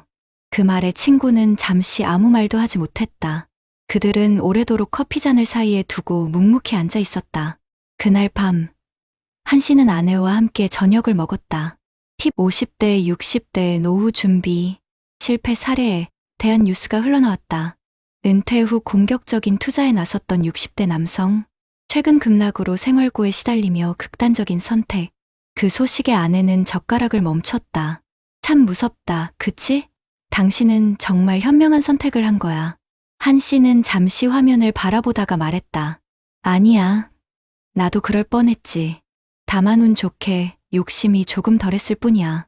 그의 눈빛엔 묘한 안도감과 슬픔이 함께 있었다. 그는 자신의 책상 위에서 오래된 노트를 꺼냈다. 그 속엔 작은 글씨로 적힌 문장이 있었다. 돈을 벌기보다 잃지 않는 삶을 배우자. 그는 그 문장을 손가락으로 천천히 따라 읽었다. 그리고 웃었다. 퇴직한 지 5년이 지난 지금 한성우 씨의 하루는 느리지만 단단했다. 아침엔 신문을 읽고 점심엔 아내와 동네 도서관을 찾아 독서 모임을 운영했다. 그 모임 이름은 느림 배당회. 참여자 대부분은 60대 이상 시니어들이었다. 매주 수요일 10명 남짓한 어르신들이 모여 각자의 재테크 실수를 나누며 웃곤 했다. 한 씨는 늘 같은 자리에 앉아 이렇게 말했다. 우리는 모두 부자가 될 순 없지만 마음이 편한 부자는 될 수 있습니다. 모임이 끝나면 그는 커피를 한 잔 내려 참석자들에게 나눠줬다. 누군가는 이 커피가 제일 부자 냄새나요라며 웃었다. 그 말에 한 씨도 함께 웃었다. 며칠 후 아들이 오랜만에 집을 찾았다. 현우는 결혼을 앞두고 있었다. 아버지, 저 이번에 집 계약했어요. 적금이랑 코인 조금 정리했죠. 예전엔 그게 전부인 줄 알았는데 이제 좀 알겠어요. 돈보다 중요한 건 시간을 지키는 거네요. 그 말에 한 씨는 고개를 끄덕이며 말했다. 그래, 그걸 이제 안 게 어디냐? 아빠도 그거 깨닫는데 60년 걸렸어. 아들은 잠시 웃다가 아버지의 손을 꼭 잡았다. 아버지 덕분이에요. 그 순간 한 씨는 가슴이 따뜻해졌다. 돈으로 얻은 행복이 아니라 삶으로 얻은 평온한 자부심이었다. 그날 밤, 그는 창가에 앉아 노트를 펼쳤다. 오늘의 날짜 아래 이렇게 썼다. 연금은 내 뼈대, 배당은 내 호흡, 가족은 내 힘. 창밖엔 은은한 불빛이 깔려 있었다. 멀리서 들려오는 버스 소리, 그 위에 겹치는 손자의 웃음소리. 그는 그 소리를 들으며 마음속으로 말했다. 내 노후는 실패가 아니라 완성이다. 시간이 흘러 한 씨는 노후 강의 초청을 받았다. 강단에 선 그는 천천히 말을 이었다. 여러분, 우리는 늘 돈을 키우는 법만 배웠죠. 하지만 이제는 돈을 지키는 법을 배워야 합니다. 주식도, 연금도 다 좋지만 결국 우리를 살리는 건 마음의 여유예요. 강연이 끝나자 한 어르신이 눈시울을 붉히며 다가왔다. 선생님, 저도 그동안 너무 불안했어요. 이젠 연금만으로 사는 게 부끄럽지 않게 느껴지네요. 한 씨는 고개를 끄덕이며 손을 잡았다. 그게 바로 부자의 시작이에요. 그날 저녁, 그는 다시 창가에 앉았다. 책상 위엔 낡은 신문과 작은 메모 한 장. 그 위엔 이렇게 쓰여 있었다. 내 노후는 잔고가 아니라 관계로 증명된다. 그는 커튼을 걷고 하늘을 올려다봤다. 붉은 노을이 천천히 지고 있었다. 그리고 그는 조용히 웃었다. 그의 노후는 불안이 아닌 안정의 이름으로 누구보다 단단하고 따뜻하게 빛나고 있었다. 여러분, 결국 노후의 행복은 얼마를 벌었느냐보다 얼마나 마음이 편하냐에 달려 있습니다. 한성우 씨의 선택처럼 조금 느리더라도 지켜낼 수 있는 삶, 그게 진짜 성공 아닐까요? 여러분, 두 사람의 이야기를 들으시면서 어떤 생각이 드셨나요? 사실 정혜수 씨와 한성우 씨의 삶은 단순한 개인의 차이가 아닙니다. 2025년 현재 대한민국 50대와 60대가 마주한 현실을 보여주는 하나의 단면입니다. 통계청이 올해 발표한 고령층 경제활동 및 자산 현황에 따르면 60세 이상 인구의 약 절반이 여전히 경제활동 중이며 그중 절반 이상은 생활비 부족 때문에 일을 계속한다고 답했습니다. 또한 한국금융연구원의 가계 자산관리 보고서에 따르면 은퇴자 10명 중 7명은 연금 외에 추가적인 수입원을 찾기 위해 금융투자를 시작했다고 합니다. 그 이유를 물어보니 가장 많은 답변이 예금 이자로는 생활이 안 된다였습니다. 이 말은 곧 지금의 노년 세대에게 투자는 선택이 아니라 생존의 문제라는 걸 의미하죠. 하지만 문제는 이 투자의 방향에 있습니다. 국내 금융감독원이 발표한 자료를 보면 60대 이상 투자자의 평균 투자 손실률이 마이너스 18%, 70대 이상은 마이너스 23%로 나타났습니다. 특히 2024년 이후 인공지능, 양자 컴퓨터, 코인, 두배 레버리지 상품 같은 고위험 투자 열풍이 일어나면서 단기간에 수익을 내겠다는 심리가 크게 증가했습니다. 실제로 50대 이상 투자자의 약 3분의 1이 고위험 상품에 투자한 경험이 있다고 합니다. 이는 불과 몇 년 전보다 2배 가까이 늘어난 수치입니다. 통계청과 금융감독원 모두 공통적으로 말합니다. 고령층 투자자일수록 위험자산 비중이 커지고 있으며 그 이유는 은퇴 후 현금 흐름에 대한 불안감 때문이다. 그렇다면 반대로 안정적인 노후를 지킨 사람들은 어떤 특징이 있었을까요? 한국금융소비자연맹의 고령층 금융습관 조사 결과를 보면 퇴직 후 몇 년 안에 자산의 절반 이상을 안정형 금융상품에 분산한 사람들은 10년 뒤 자산 유지율이 90%가 넘었습니다. 반면 공격적으로 투자한 사람들의 평균 자산 유지율은 60% 수준에 머물렀습니다. 여기서 중요한 건 수익률이 아니라 유지율이죠. 돈을 얼마나 벌었느냐보다 얼마나 잃지 않았느냐가 노후의 삶을 좌우한 것입니다. 또한 국민연금공단의 노후 준비 실태 조사에 따르면 60대 이상 은퇴자 중 절반 이상이 투자 실패로 노후 계획이 틀어졌다고 응답했습니다. 특히 퇴직금 전액을 한꺼번에 투자한 사람 중 절반 이상이 3년 안에 손실을 경험했다고 합니다. 이와 달리 정기적인 연금과 배당 중심의 소득 구조를 만든 사람들은 노후에 가장 만족한다는 응답 비율이 월등히 높았습니다. 이 수치는 한성우 씨 같은 계획형 은퇴자들이 왜 심리적으로 더 안정된 삶을 유지하는지를 보여주는 중요한 데이터입니다. 해외 연구들도 흥미로운 결과를 제시합니다. 미국의 한 연구소가 발표한 자료에 따르면 은퇴자들이 고수익 단기 투자를 반복할수록 우울증과 불면증, 대인기피증 등 심리적 불안감이 높아지는 경향을 보였습니다. 반면 배당 중심의 장기 포트폴리오를 운용한 그룹은 심리 안정도가 크게 높게 측정됐습니다. 이는 투자 수익보다 심리적 평온이 노후 행복의 핵심이라는 사실을 보여줍니다. 영국의 한 경제 연구기관이 발표한 보고서에서도 노년층의 투자 스트레스는 건강 수명 단축과 직접적으로 연관된다고 분석했습니다.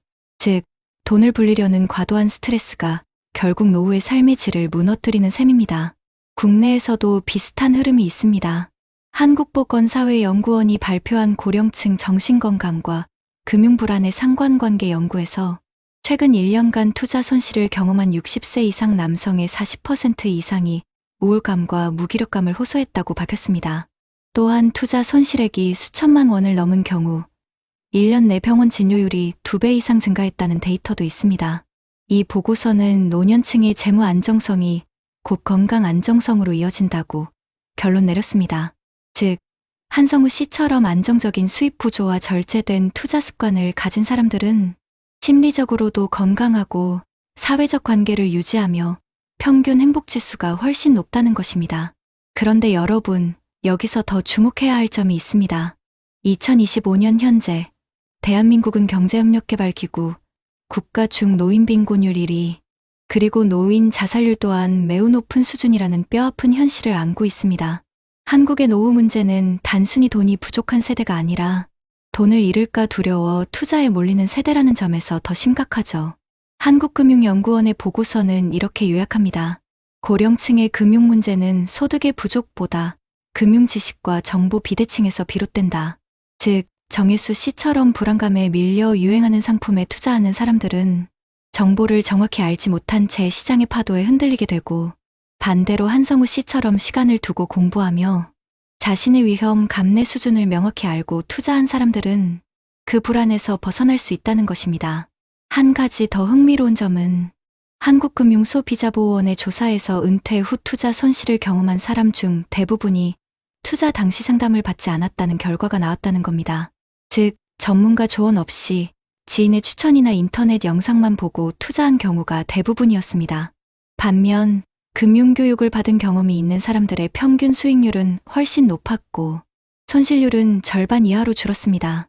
이 통계는 결국 노후를 지키는 첫걸음이 투자가 아니라 이해와 학습이라는 사실을 다시 한번 보여줍니다. 정리하자면 한국의 50대와 60대는 이제 단순한 투자 세대가 아니라 노후 생존형 투자 세대로 변했습니다. 그러나 이 불안 속에서도 누군가는 망하고 누군가는 지킵니다. 그 차이는 얼마나 버텼느냐가 아니라 얼마나 공부하고 대비했느냐에서 갈립니다. 결국 진짜 승자는 주식으로 부자가 된 사람이 아니라 노후에도 마음을 잃지 않은 사람이었습니다.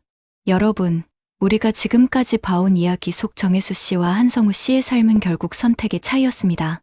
누군가는 불안과 욕심에 밀려 퇴직금을 시장의 파도에 던졌고, 누군가는 조금 느리더라도 원칙과 계획으로 마음의 평화를 지켰죠. 그렇다면 우리 같은 50대, 60대, 혹은 이제 막 은퇴를 앞둔 분들은 지금 무엇을 준비해야 할까요? 다행히 요즘은 정부와 지자체, 그리고 여러 기관에서 노후의 불안을 덜어주는 정책과 제도를 다양하게 내놓고 있습니다. 우선 중앙정부의 정책부터 살펴보면 금융위원회와 보건복지부는 2024년 말부터 고령층 금융안정 종합대책을 본격 시행했습니다. 이 제도는 단순히 연금만을 늘리는 것이 아니라 노년층이 안전하게 투자하고 현금 흐름을 관리할 수 있도록 돕는 실질적인 금융 안전망입니다. 예를 들어 시중은행과 연계해 노후 자산 상담 전담 창구를 전국 주요 도시 지점에 설치했고, 60세 이상 고객이 고위험 상품에 가입할 경우에는 의무적으로 상품, 구조와 위험도를 2차례 이상 설명하도록 하는 제도가 시행됐습니다. 즉, 투자 전에 이 상품이 당신의 노후에 어떤 영향을 미칠 수 있는가를 직접 들을 수 있게 바뀐 것이죠. 또한 국민연금공단은 올해부터 내 연금 리모델링 서비스를 확대해 한 번의 조회로 국민연금, 퇴직연금, 개인연금의 예상, 수령액과 세금까지 한눈에 확인할 수 있도록 했습니다. 이제는 내가 몇 살까지 얼마를 받을 수 있는가를 손쉽게 비교할 수 있는 시대가 된 겁니다. 지자체들도 적극적으로 나서고 있습니다. 서울시는 시니어 금융학교 프로그램을 운영하며 50대 이상 시민에게 배당 ETF, 연금 수령 계획, 노후 자산 배분법 등을 직접 가르치고 있습니다. 이 과정은 단순한 강의가 아니라 실제로 자신의 통장을 분석하고 가상의 포트폴리오를 만들어 위험도를 계산해보는 실습 중심 교육입니다. 부산시는 금융돌봄센터를 통해 10일 상담 서비스를 운영하고 있고, 고령층이 잘못된 투자로 피해를 입었을 때 법률 상담과 피해 회복 절차를 지원하는 제도도 시행 중입니다. 대구시는 시니어 금융케어 프로그램을 만들어 은퇴자들이 월 생활비와 의료비 지출을 분석받고 필요시 지역 신협과 연계해 저리 생활안정자금을 대출받을 수 있도록 돕고 있습니다. 이런 정책들은 단순한 복지가 아니라 노후의 자립과 금융주권을 되찾는 시스템으로 자리 잡고 있습니다. 특히 최근에는 디지털 약자 보호 정책이 함께 추진되고 있습니다. 노년층의 금융피해 중 상당수가 온라인 모바일 투자 과정에서 발생하기 때문에 행정안전부는 2025년부터 고령층 비대면 금융안전인증제를 도입했습니다. 이 제도는 65세 이상 고령자가 앱을 통해 고위험 상품을 구매할 때 추가 인증을 거치고 가족이나 지정 보호자에게도 알림이 가도록 하는 시스템입니다. 단 한 번의 실수로 전 재산이 날아가는 비극을 막기 위한 장치죠. 이런 변화들은 한성우 씨처럼 신중하게 투자하려는 사람들에게 큰 도움이 되고 있습니다. 또한 보건복지부는 100세 시대 자산건강 캠페인을 추진하면서 금융뿐 아니라 건강과 복지를 함께 묶은 노후 설계 지원을 확대했습니다. 예를 들어 60세 이상 은퇴자에게는 재무건강 통합상담을 무료로 제공하고 자산관리뿐 아니라 의료비, 치매 대비, 주거비 지원까지 한 번에 점검할 수 있게 했습니다.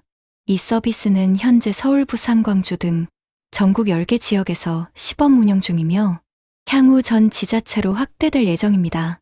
해외로 눈을 돌리면 우리보다 먼저 고령화 시대를 맞이한 나라들의 대응책에서도 배울 점이 많습니다. 일본은 이미 10년 전부터 시니어 자산보호법을 시행하고 있습니다. 이 법은 65세 이상 투자자가 금융상품을 구매할 때 거래은행이 반드시 수익구조와 손실 가능성을 음성 영상으로 녹취하도록 의무화하고 있습니다.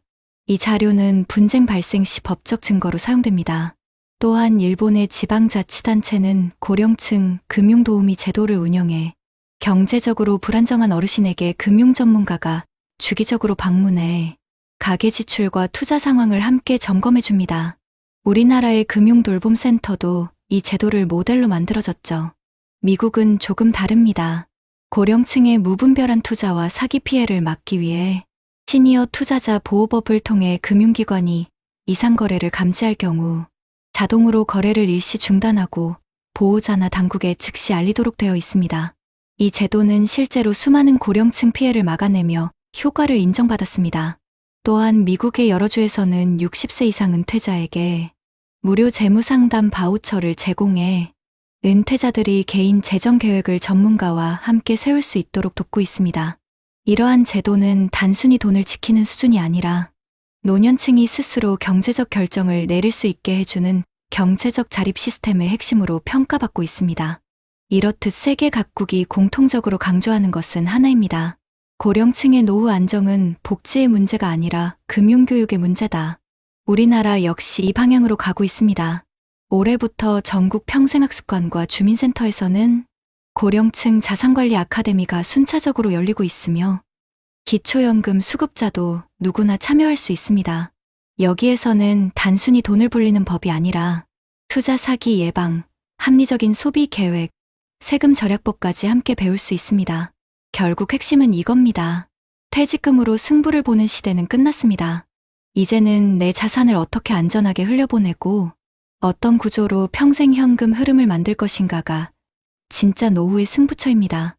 정부와 지자체의 제도를 적극적으로 활용하고 무엇보다 스스로 배우고 대비하는 사람만이 시장의 파도 속에서도 흔들리지 않는 노후를 맞을 수 있습니다. 그것이 바로 정혜수 씨와 한성우 씨의 갈림길, 그리고 우리 모두가 반드시 넘어야 할 인생의 두 번째 분기점입니다. 한 사람은 욕심을 쫓다 잃어버렸고 한 사람은 욕심을 내려놓고 지켜냈다. 하루의 차리, 한 번의 선택, 그 작은 갈림길에서 두 인생의 노을이 달라졌다. 여러분, 우리는 모두 같은 세월을 건너왔습니다. 가정을 지키고 자식을 키우며 일터에서 버티고 그렇게 평생을 달려온 세대입니다. 그런데 인생의 마지막 문턱, 퇴직 이후의 시간 앞에서 누군가는 흔들리고 누군가는 웃음을 지었죠. 정혜수 씨는 퇴직금 1억 5천만 원을 손에 쥐고 이 돈으로 노후를 바꾸겠다는 열망으로 시작했습니다. 하지만 불안이 그를 이끌었고 욕심이 그를 무너뜨렸습니다. 그래프의 숫자가 그의 마음을 지배했고 계좌의 색깔이 그의 하루를 결정했습니다. 그는 돈을 벌기 위해 투자했지만 결국 가장 소중한 마음의 평온을 잃었습니다. 반면 한성우 씨는 같은 세대, 같은 은퇴자였지만 조용히 신문을 펼치며 하루를 시작했습니다. 그는 단 한 번도 한 방을 꿈꾸지 않았습니다. 나는 내 노후를 불리는 게 아니라 지킨다. 그 한마디가 그의 인생을 바꿨죠. 그는 숫자 대신 시간을, 수익 대신 사람을 믿었습니다. 그 결과 그의 계좌엔 큰 수익이 없었지만 그의 얼굴엔 잔잔한 미소가 남았습니다. 여러분, 인생의 성공은 더 많이 가지는 데 있지 않습니다. 끝까지 잃지 않는 마음, 그리고 오늘을 감사히 바라보는 시선에 있습니다. 우리가 지켜야 할 것은 통장 잔고가 아니라 그 잔고를 채우기 위해 흘린 세월의 의미 아닐까요? 이제는 물어봐야 합니다. 나는 무엇을 지키며 살고 있는가? 우리는 자식에게 좋은 집을 물려주는 부모가 아니라 삶의 지혜를 물려주는 어른이 되어야 합니다. 노후의 성공은 돈이 아니라 평온한 마음의 구조를 세우는 일입니다. 정부의 제도와 지자체의 도움도 있지만 그보다 더 큰 힘은 우리 스스로의 선택에 있습니다. 불안할 때 멈추는 용기, 모르겠을 때 배우는 겸손, 그리고 욕심 대신 나눔을 택하는 마음. 그 세 가지가 여러분의 노후를 가장 단단하게 지켜줄 겁니다. 정혜수 씨의 방 안에는 아직도 낡은 주식책이 남아있고 한성우 씨의 거실에는 신문과 손자의 웃음이 있습니다. 한 사람은 과거를 붙잡았고 다른 한 사람은 오늘을 품었습니다. 그리고 그 차이는 행복이라는 이름으로 갈렸습니다. 이제 우리의 세대가 만들어야 할 노후는 더 이상 숫자와 경쟁의 시대가 아닙니다. 우리가 진짜 바꿔야 할 건 마음의 온도입니다. 불안 대신 평안으로, 조급함 대신 여유로, 비교 대신 감사로 하루를 채워보세요. 여러분, 부디 기억하셨으면 합니다. 돈은 잃어도 다시 벌 수 있지만 마음이 무너지면 인생이 무너집니다. 그리고 그 마음을 다시 세우는 건 사람입니다. 함께 웃고, 함께 걱정해주는 가족, 친구, 이웃이 곧 여러분의 가장 든든한 연금이 될 것입니다. 이제는 우리 모두가 그 길을 걸었으면 좋겠습니다. 누구보다 열심히 살아온 세대. 이제는 벌기보다 누리기를 배워야 할 때입니다. 내일의 불안보다 오늘의 햇살을 바라보며 마지막까지 따뜻한 사람으로 기억되는 삶. 그게 진짜 성공한 노후 아닐까요? 이 영상을 보고 계신 여러분, 혹시 지금 마음 한켠이 흔들리고 계신다면 잠시 멈춰서 하늘을 한번 올려다보세요. 오늘도 여러분의 삶은 여전히 빛나고 있습니다. 돈이 아니라 당신이 살아온 시간 자체가 재산입니다. 그러니 이제는 이렇게 말했으면 좋겠습니다. 나는 돈으로 인생을 바꾸려 하지 않는다. 내 인생으로 돈의 의미를 바꿀 것이다. 그 말이 곧 우리 세대가 남길 마지막 자존심이자 가장 아름다운 퇴직금이 될 겁니다. 안녕하십니까. 자식 잘 되길 바라는 부모 마음 다 똑같죠. 요즘 같은 세상에 은행에만 돈 넣어두면 물가 따라가기도 버겁습니다. 그래서 부모 마음은 늘 같습니다. 나처럼 고생하지 말고 너는 좀 편하게 살아라. 그런 마음으로 좋은 정보 하나라도 더 알려주고 싶은 거죠.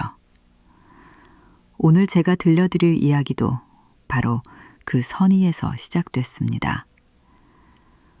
올해 62, 이정호 선생님은 아들에게 말했습니다. 요즘엔 이런 데 투자해야 돈이 불어난다더라. 아들도 처음엔 역시 우리 아버지 라며 웃었죠. 그런데 2달 뒤 시장에 작은 흔들림이 오자 아들 입에서 이런 말이 나왔습니다. 아버지 때문에 내 인생 망했다. 좋은 마음으로 건넨 돈 조언이 왜 이렇게 아픈 상처가 되었을까요? 오늘 그 이유를 함께 짚어보고 다시는 돈 때문에 가족과 등을 지는 일이 없도록 지혜를 나누겠습니다. 제가 그 억울한 사연을 말씀드릴 테니 제발 끝까지 들어주세요. 경기도 안양의 오래된 아파트 단지 6층.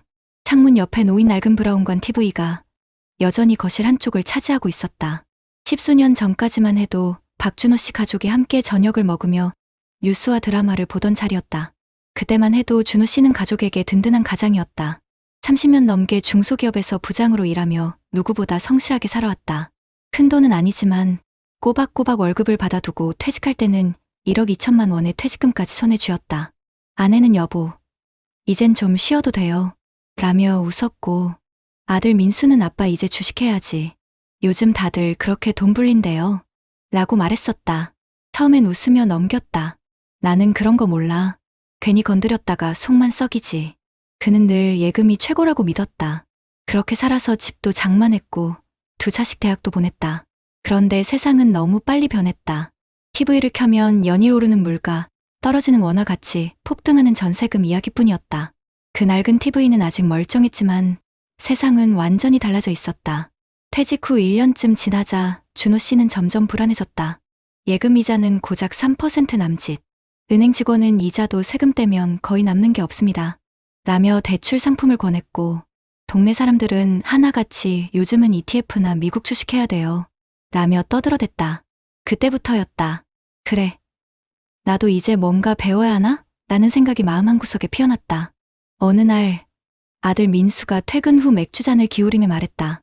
아빠, 요즘엔 은행에 돈 넣어두면 손해야. 나 친구 아버지는 S&P 500에 투자했는데 1년에 15% 올랐대. 준호 씨는 순간 귀가 솔깃했다. 하지만 바로 고개를 저었다. 야, 그런 거 다 위험하다. 주식으로 망한 사람 TV에 얼마나 나오는 줄 알아? 그러자 아들이 비웃듯 말했다. 그런 생각하니까 평생 그대로 사는 거예요. 아빠 세대는. 그 말이 이상하게 마음에 남았다.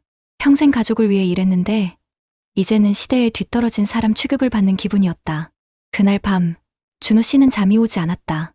TV에서는 미국 금리 인상이 어쩌고 하는 뉴스가 흘러나왔고 그 소리가 낡은 스피커를 울리며 오래된 불안감을 더 키웠다. 며칠 뒤 그는 스스로 공부를 시작했다.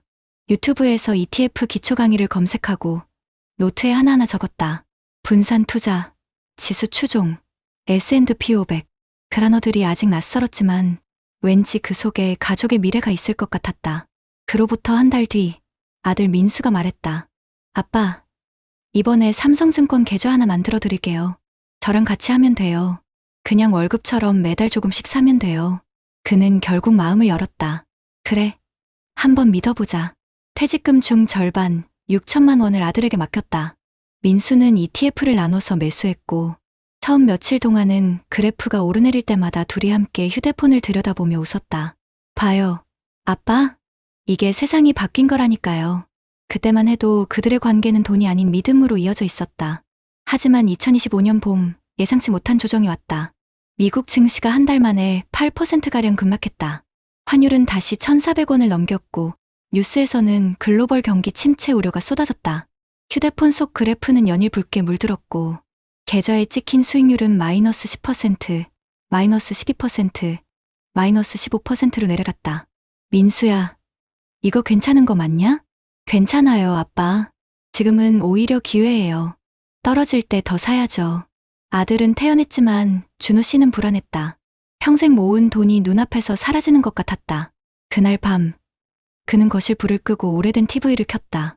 전파 잡음이 섞인 화면 속에 기자가 말했다. 주식 투자 손실로 인한 중장년층의 스트레스와 불면증이 증가하고 있습니다. 그 문장을 듣는 순간 준호 씨는 마치 자신을 지목하는 듯한 기분이 들었다.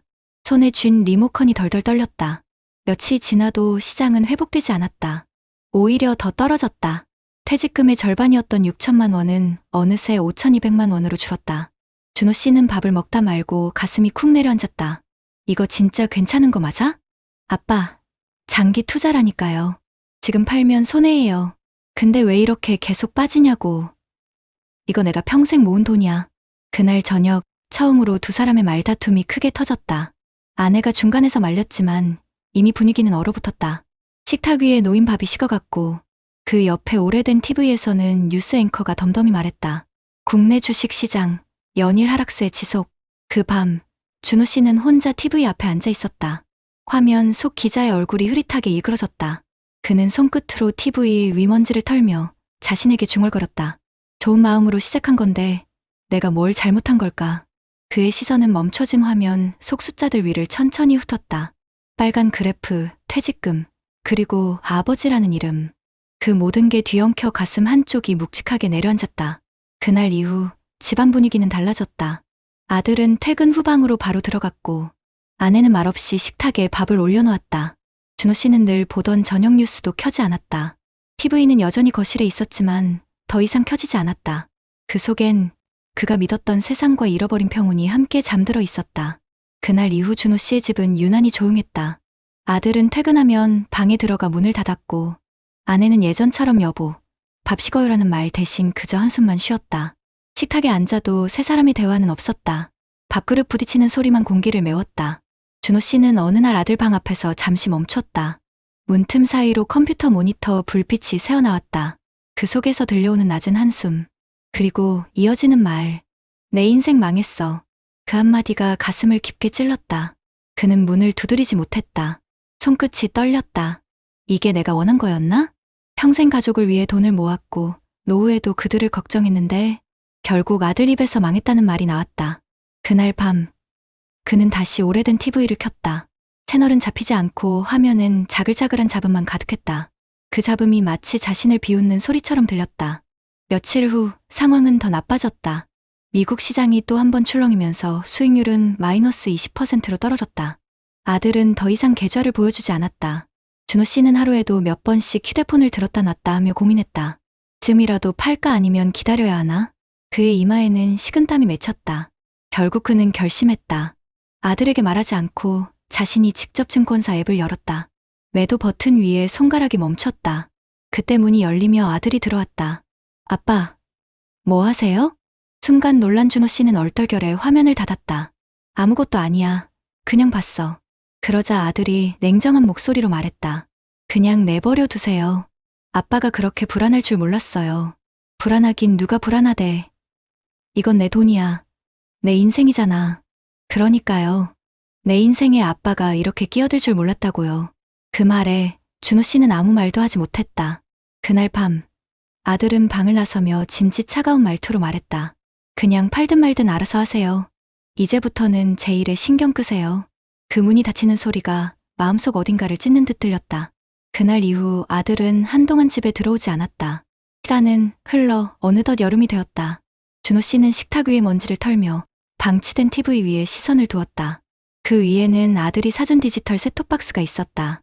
아직도 비닐이 벗겨지지 않은 채였다. 그때 그냥 말하지 말 걸 그랬나? 그의 입에서는 한숨 같은 독백이 흘러나왔다. 하루는 우연히 TV를 켜니 화면 속 뉴스에서 익숙한 문장이 들려왔다. 가족 간 투자 갈등이 급증하고 있습니다. 특히 부모가 자녀에게 권한 투자로 인한 심리적 충돌이 늘어나고 있습니다. 그 순간 준호 씨는 리모컨을 내려놓고 눈을 감았다. 그 목소리가 마치 자신을 향한 판결처럼 들렸다. 그는 그날 이후 아무 말도 하지 않았다. 은행에도 가지 않고 주식 앱도 켜지 않았다. 대신 매일 새벽 집 앞 공원을 걸었다. 햇살이 조금 따뜻해질 무렵 그는 공원 벤치에 앉아 하늘을 바라보았다. 내가 너무 서둘렀던 걸까 아니면 너무 믿었던 걸까? 답은 없었다. 다만 그 바람 속에서 들려오는 새소리가 조금은 마음을 녹였다. 그로부터 2달 뒤 한여름 폭우가 내리던 날이었다. 아들이 집에 돌아왔다. 비에 젖은 셔츠를 털며 조심스레 말했다. 아빠, 요즘 잘 지내셨어요? 준호 씨는 놀란 얼굴로 고개를 끄덕였다. 그래, 뭐 그냥. 잠시 침묵이 흘렀다. 아들은 식탁 위에 봉투 하나를 올려두었다. 이거 지난번 손실난 거 회복됐어요. ETF 다시 올랐어요. 준호 씨는 봉투를 열었다. 5,800만 원. 처음 넣었던 금액보다 여전히 적었지만 이상하게 그 돈이 전부처럼 느껴졌다. 그래, 다행이다. 그는 작게 웃었다. 아들은 잠시 머뭇거리더니 말했다. 아빠, 그때 제가 너무 심했어요. 사실 저도 무서웠어요. 근데 아빠가 불안해하니까 저까지 화가 났어요. 준호 씨는 그제야 아들의 어깨를 바라봤다. 젖은 머리카락 사이로 힘들게 웃는 아들의 얼굴이 보였다. 나도 미안하다. 좋은 마음으로 한 건데 괜히 다 망쳐버린 것 같아서. 그때 오래된 TV에서 갑자기 불빛이 들어왔다. 정전 후 자동으로 켜진 것이었다. 화면 속에서는 뉴스가 아닌 오래된 다큐멘터리가 재생되고 있었다. 세상은 변하지만 마음만은 변하지 않는다. 자막 한 줄이 천천히 지나갔다. 두 사람은 말없이 그 화면을 바라보았다. 낡은 브라운관 속 빛이 방 안을 따뜻하게 물들였다. 마치 오래된 상처 위로 얇게 내려앉은 새살처럼. 며칠 후 준호 씨는 작은 결심을 했다. 퇴직금의 남은 절반은 다시 은행에 넣었다. 이자는 여전히 적었지만 마음은 한결 편안했다. 그리고 남은 소액으로는 아들과 함께 공부하며 조금씩 투자했다. 이번엔 수입보다 함께라는 단어를 더 중요하게 생각했다. 그는 오래된 TV를 새로 바꾸지 않았다. 화면이 가끔 꺼지고 잡음이 섞여도 그대로 두었다. 그 속엔 자신의 지난날이 담겨 있었기 때문이다. 불안했던 시절, 흔들렸던 믿음, 그리고 다시 찾은 가족의 온기까지. 그 TV는 이제 단순한 전자제품이 아니라 그의 인생을 비추는 거울이었다. 밤이 되면 준호 씨는 거실 불을 끄고 그 앞에 앉곤 했다. 민수야, 이제 알겠다. 투자는 돈을 불리는 게 아니라 믿음을 지키는 거더라. 그의 목소리가 조용히 퍼졌다. 오래된 브라운관은 여전히 미세한 빛을 깜박이며 그의 얼굴을 부드럽게 비췄다. 그 빛 아래에서 준호 씨는 비로소 깨달았다. 가족에게 돈 이야기를 꺼내기 전에 먼저 마음을 준비해야 한다는 걸. 돈보다 어려운 건 숫자가 아니라 사람의 마음이었다. 그날 이후 그는 다시는 함부로 이거 해봐라라는 말을 하지 않았다. 대신 조용히 이렇게만 말했다. 궁금하면 내가 걸어온 길을 한번 같이 걸어볼래? 그 오래된 TV는 여전히 그 자리에 있다. 화면은 조금 희미해졌지만 그 앞에서 웃는 부자의 모습은 그 어느 때보다 선명했다. 여러분 어떠시나요? 위의 사례는 정말 비참하고 서글픈 인생 아닌가요? 하지만 지금부터 소개해드리는 사례는 정반대의 선택으로 행복한 노후를 보내고 있는 분의 이야기입니다. 서울 양천구의 한 오래된 아파트. 주말 아침, 김선옥 씨는 베란다 화분에 물을 주며 커피를 한 모금 마셨다. 하늘은 맑았고 공기도 부드러웠다. 남편이 세상을 떠난 지 벌써 7년째였지만 이제는 더 이상 외롭지 않았다. 64세의 그녀는 혼자이돼 불안하지 않은 사람이었다. 김선옥 씨는 서울시청에서 33년간 근무한 공무원이었다. 퇴직 후엔 매달 230만 원의 연금을 받으며 소박하지만 단단한 삶을 이어가고 있다. 그녀는 늘 말하곤 했다. 내 인생은 화려하지 않았지만 대신 후회도 없어. 그런 그녀에게도 한때 흔들림은 있었다. 2020년대 초 자녀들이 사회생활을 시작하면서 엄마, 이젠 돈을 굴려야 돼. 요즘 ETF, 미국 주식 이런 건 기본이에요. 하며 적극적으로 권하던 시절이었다. 딸은 IT 스타트업에서 일했고 아들은 프리랜서 디자이너로 독립했다. 둘 다 엄마도 투자 안 하면 손해라며 용돈을 주듯 주식 앱을 깔아주고 사용법을 알려줬다. 하지만 선옥 씨는 그날 밤 휴대폰을 내려놓았다. 오래된 기억이 떠올랐다. 1997년 IMF 때 동료 남편이 주식에 손댔다가 모든 걸 잃고 퇴직금을 받아도 집을 지키지 못했다는 이야기. 그녀는 그날 일기장에 이렇게 적었다. 돈은 감정으로 움직인다. 나는 평생 사람을 보며 배웠다. 남이 한다고 따라가지 말자. 그녀는 대신 자신의 속도를 택했다. 퇴직 후 아침마다 노트를 펴고 지난달 지출을 적었다. 전기요금, 관리비, 교통비, 병원비, 딸에게 주는 생활비까지. 매달 남는 금액은 20만 원 남짓. 그 돈으로 적금 대신 국내 채권형 펀드를 5년째 꾸준히 넣고 있었다. 누가 보면 너무 보수적이라 할지도 모른다. 하지만 그녀는 흔들리지 않았다. 나는 잃지 않는 게 제일 중요해. 아들은 엄마, 요즘은 그런 거 다 옛날 방식이에요. 라며 웃었고, 딸은 그래도 조금은 공부해봐요. 다들 그렇게 돈 벌어요. 라며 설득했다. 그럴 때마다 선옥 씨는 부드럽게 말했다. 엄마는 그냥 엄마 방식으로 살래. 대신 내가 힘들 때는 내가 도와줄게. 그녀는 설득하지 않았다. 대신 조용히 행동으로 보여줬다. 2025년 봄, 물가가 다시 치솟고 뉴스에선 국민연금 고갈 시점 앞당겨질 듯이라는 말이 흘러나왔다. 사람들은 불안했다. 마트 물가가 오르고 집값도 불안정했다. 주변 친구들은 모두 입을 모았다. 이제 연금으로만은 안 돼. 뭐라도 해야 돼. 하지만 선옥 씨는 다르게 생각했다. 이럴 때일수록 흔들리면 진짜 잃어. 그녀는 매달 정해진 시간에만 지출하고 남은 돈으로는 식물과 책 그리고 사람을 샀다. 즉, 관계를 투자한 것이다. 퇴직 후에도 시청 선배들과 함께 작은 독서 모임을 만들었고 동네 복지관에서 무료 회계 자원봉사를 시작했다. 매달 3만 원씩 모여 커피 한 잔을 나누는 모임이었지만 그녀는 거기서 가장 큰 안정감을 느꼈다. 돈은 나누면 줄지만 신뢰는 나누면 커져요. 그녀가 늘 입버릇처럼 하던 말이었다. 그녀에게도 한 번의 시험은 있었다. 2024년 말 아들이 투자한 코인 값이 반토막이 났다는 소식이었다. 아들은 새벽에 전화해 울먹였다. 엄마, 나 어떡하지? 이거 다 날린 거야. 그녀는 잠시 침묵했다가 말했다. 괜찮아. 너는 돈을 잃은 게 아니라 교훈을 산 거야. 다음엔 천천히 해보자. 그리고는 통장에 있는 돈 일부를 송금했다. 힘들 땐 잠깐 기대도 괜찮다는 마음이었다. 아들은 그날 이후 더 이상 엄마에게 투자 얘기를 하지 않았다. 대신 엄마는 어떻게 그렇게 마음이 편해요? 라고 물었다. 그녀는 웃으며 대답했다. 나는 욕심이 없는 게 아니라 내 한계를 아는 거야. 그녀의 하루는 여전히 단순했다. 아침엔 커피, 점심엔 복지관 봉사, 저녁엔 라디오와 함께 손뜨개를 했다. 휴대폰에는 시세 확인 앱이 아닌 건강 걷기 기록 앱이 깔려 있었다. 가끔 친구들이 물었다. 야, 너는 왜 그렇게 여유롭냐? 그녀는 늘 같은 대답을 했다. 내가 움직이는 돈보다 돈이 나를 흔들지 않게 만든 게 비결이지. 그날 밤, 거실 벽에 걸린 오래된 시계를 바라보며 그녀는 조용히 미소 지었다. 그 시계는 남편이 생전에 사준 것이었다. 지금도 1초의 오차 없이 정확히 돌아가고 있었다. 그녀의 삶도 그랬다. 조용하지만 흐트러짐 없이 흘러가고 있었다. 그녀는 늘 말한다. 행복은 수익률이 아니라 마음의 안정률로 측정되는 거예요.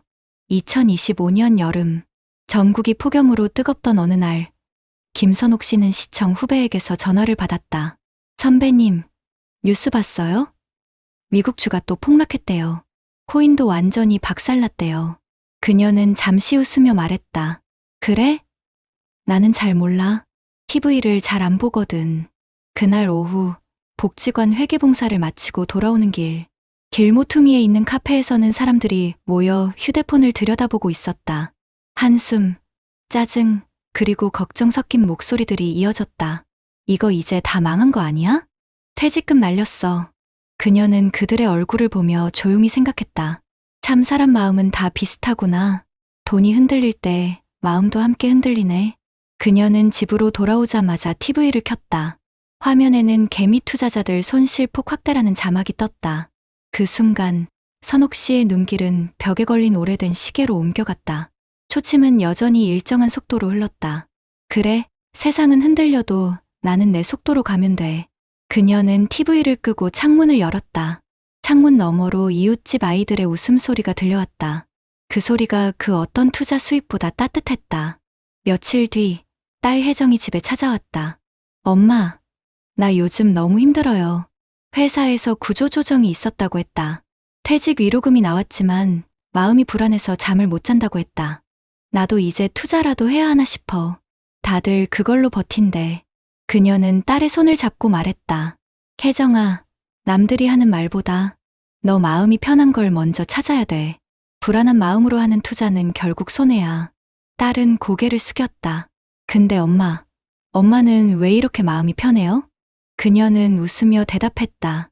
나는 불안할 때마다 사람을 봐. 돈이 아니라 나를 믿어주는 사람들을. 그날 저녁 두 사람은 함께 밥을 지었다. 딸은 이런 시간 너무 오랜만이에요. 라며 눈시울을 붉혔다. 그녀는 조용히 국을 푸며 말했다. 돈이 많으면 마음이 편할 줄 알았는데 사람이랑 밥 한 그릇 나누는 게 훨씬 든든하더라. 가을이 되자 세상은 여전히 불안했다. 연금 개혁 논의가 한창이었고 물가가 또 올랐다. 동네 마트엔 가격 인상 안내문이 붙었고 은행 창구 앞엔 대기표를 든 사람들이 줄을 섰다. 하지만 선옥 씨의 표정은 여전히 평온했다. 그녀는 매달 연금이 들어오면 가장 먼저 30만 원을 기부 통장에 옮겼다. 그 돈으로 복지관 아이들 급식비를 지원했다. 내가 누군가의 하루를 편하게 만들면 그게 내 이자야. 그녀의 말에는 맑은 확신이 담겨 있었다. 그녀의 집은 여전히 오래된 가구와 시계로 채워져 있었다. 남들이 보기엔 낡고 소박했지만 그녀에게는 시간이 만든 부가 담긴 공간이었다. 어느 날 저녁 아들이 오랜만에 집에 찾아왔다. 엄마, 나 이제 투자 접었어요. 그녀는 놀란 눈으로 물었다. 왜? 아직 젊은데 공부 잘하더니 그냥 엄마처럼 살고 싶어졌어요. 돈 쫓는 것보다 사람 지키는 게 더 어렵더라고요. 그녀는 미소 지었다. 그래. 내가 그걸 벌써 깨달았다면 참 잘한 거야. 아들은 손에 작은 상자를 내밀었다. 이거 엄마 드리려고 샀어요. 상자 안에는 작은 탁상 시계가 들어 있었다. 엄마 시계는 오래돼서 가끔 멈추잖아요. 그녀는 조용히 웃었다. 괜찮아. 그 시계는 내 인생이야. 멈춰도 다시 가잖아. 그녀는 아들의 머리를 쓰다듬었다. 엄마는 돈으로 성공한 건 없지만 마음을 잃지 않은 게 내 자랑이야. 겨울이 찾아왔다. 창밖에는 눈이 내리고 거실에는 따뜻한 노란빛 조명이 켜졌다. 그녀는 커피를 내리며 생각했다. 젊었을 땐 돈이 나를 지켜줄 거라 믿었는데 이젠 내가 돈을 지켜주는 법을 배웠구나. 벽에 걸린 오래된 시계는 여전히 정확하게 돌아가고 있었다. 그 초침 소리와 함께 그녀의 하루도 단정하게 흘러갔다. 그녀는 가끔 자신을 찾아오는 후배들에게 이렇게 말한다. 투자는 타이밍이 아니라 마음이에요. 남이 불안할 때 웃을 수 있으면 그게 진짜 부자죠. 그리고 마지막 일요일 저녁, 그녀는 손뜨개로 만든 작은 머플러를 정리하며 조용히 일기장을 꺼냈다. 거기엔 이런 문장이 적혀 있었다. 나는 누군가를 설득하지 않았다. 대신 매일 내 삶을 조금씩 단단히 쌓아 올렸다. 그게 내 인생의 복리였다. 그녀는 펜을 내려놓고 잠시 벽에 시계를 바라보다가 스스로에게 속삭였다. 그래, 오늘도 수익이 났네. 마음이 흔들리지 않았으니까. 그녀의 집엔 화려한 가구도 고급 차도 없었다. 하지만 매일 저녁 창문을 통해 들어오는 노을빛은 세상 그 어떤 주식보다 값지고 안정적인 수익이었다. 그녀의 삶은 우리에게 조용히 말해준다. 가족을 설득하지 않아도 괜찮습니다. 결국 조용히 자신을 믿는 사람이 가장 단단해집니다. 여러분, 현실이 이렇게 힘든 가운데 통계와 연구가 우리에게 던지는 메시지를 함께 보실까요? 먼저 대한민국 사회의 고령화 구조부터 살펴야 합니다. 한국의 노인 부양비, 즉 일하는 세대가 부양해야 하는 노인 인구의 비율은 2025년 기준 약 29명으로 과거보다 약 5배 가까이 증가했습니다. 이 수치는 단순히 노인이 많아졌다는 뜻이 아닙니다. 한 세대가 다른 세대를 떠받쳐야 하는 구조적 압박이 이미 심각한 수준에 이르렀다는 의미이기도 합니다. 이제는 개인의 노후 준비가 아닌 사회 전체의 생존 문제로 이어지고 있는 것이죠. 그리고 지금 세대의 투자 패턴을 보면 놀라운 점이 있습니다. 최근 통계에 따르면 50대 이상 중장년층이 보유한 주식 규모가 전체 개인 주식 보유의 대부분을 차지하고 있습니다. 즉, 예전처럼 이 세대가 예금만 고집하는 시대는 끝났습니다. 이미 상당수의 중장년층이 주식과 ETF, 부동산 리츠 등 다양한 자산에 참여하고 있으며 그만큼 투자로 인한 손실이나 심리적 충격, 가족 간 갈등도 커질 수밖에 없는 상황입니다. 하지만 이런 흐름 속에서 중요한 건 단순히 투자를 하느냐 마느냐가 아닙니다. 바로 금융 문해력, 즉 금융을 이해하고 위험을 판단하는 능력의 차이입니다.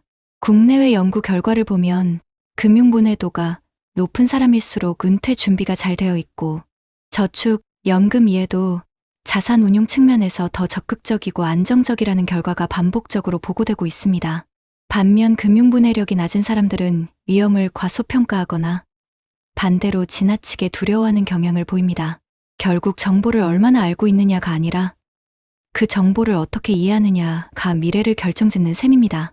특히 한 연구에서는 금융문해 항목 중 위험 이해 부문에서 평균 정답률이 30%대에 불과하다는 결과가 나왔습니다.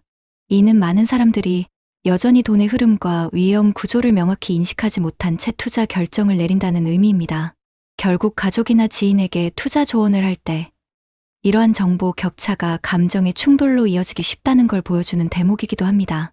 또 다른 해외 연구에서는 금융 문해도를 높인다고 해서 반드시 투자 성과나 자산 증가로 이어지는 것은 아니라는 흥미로운 결과도 있었습니다. 단순히 지식을 아는 것과 실제로 그 지식을 행동으로 옮기는 것은 전혀 다른 문제라는 것이죠.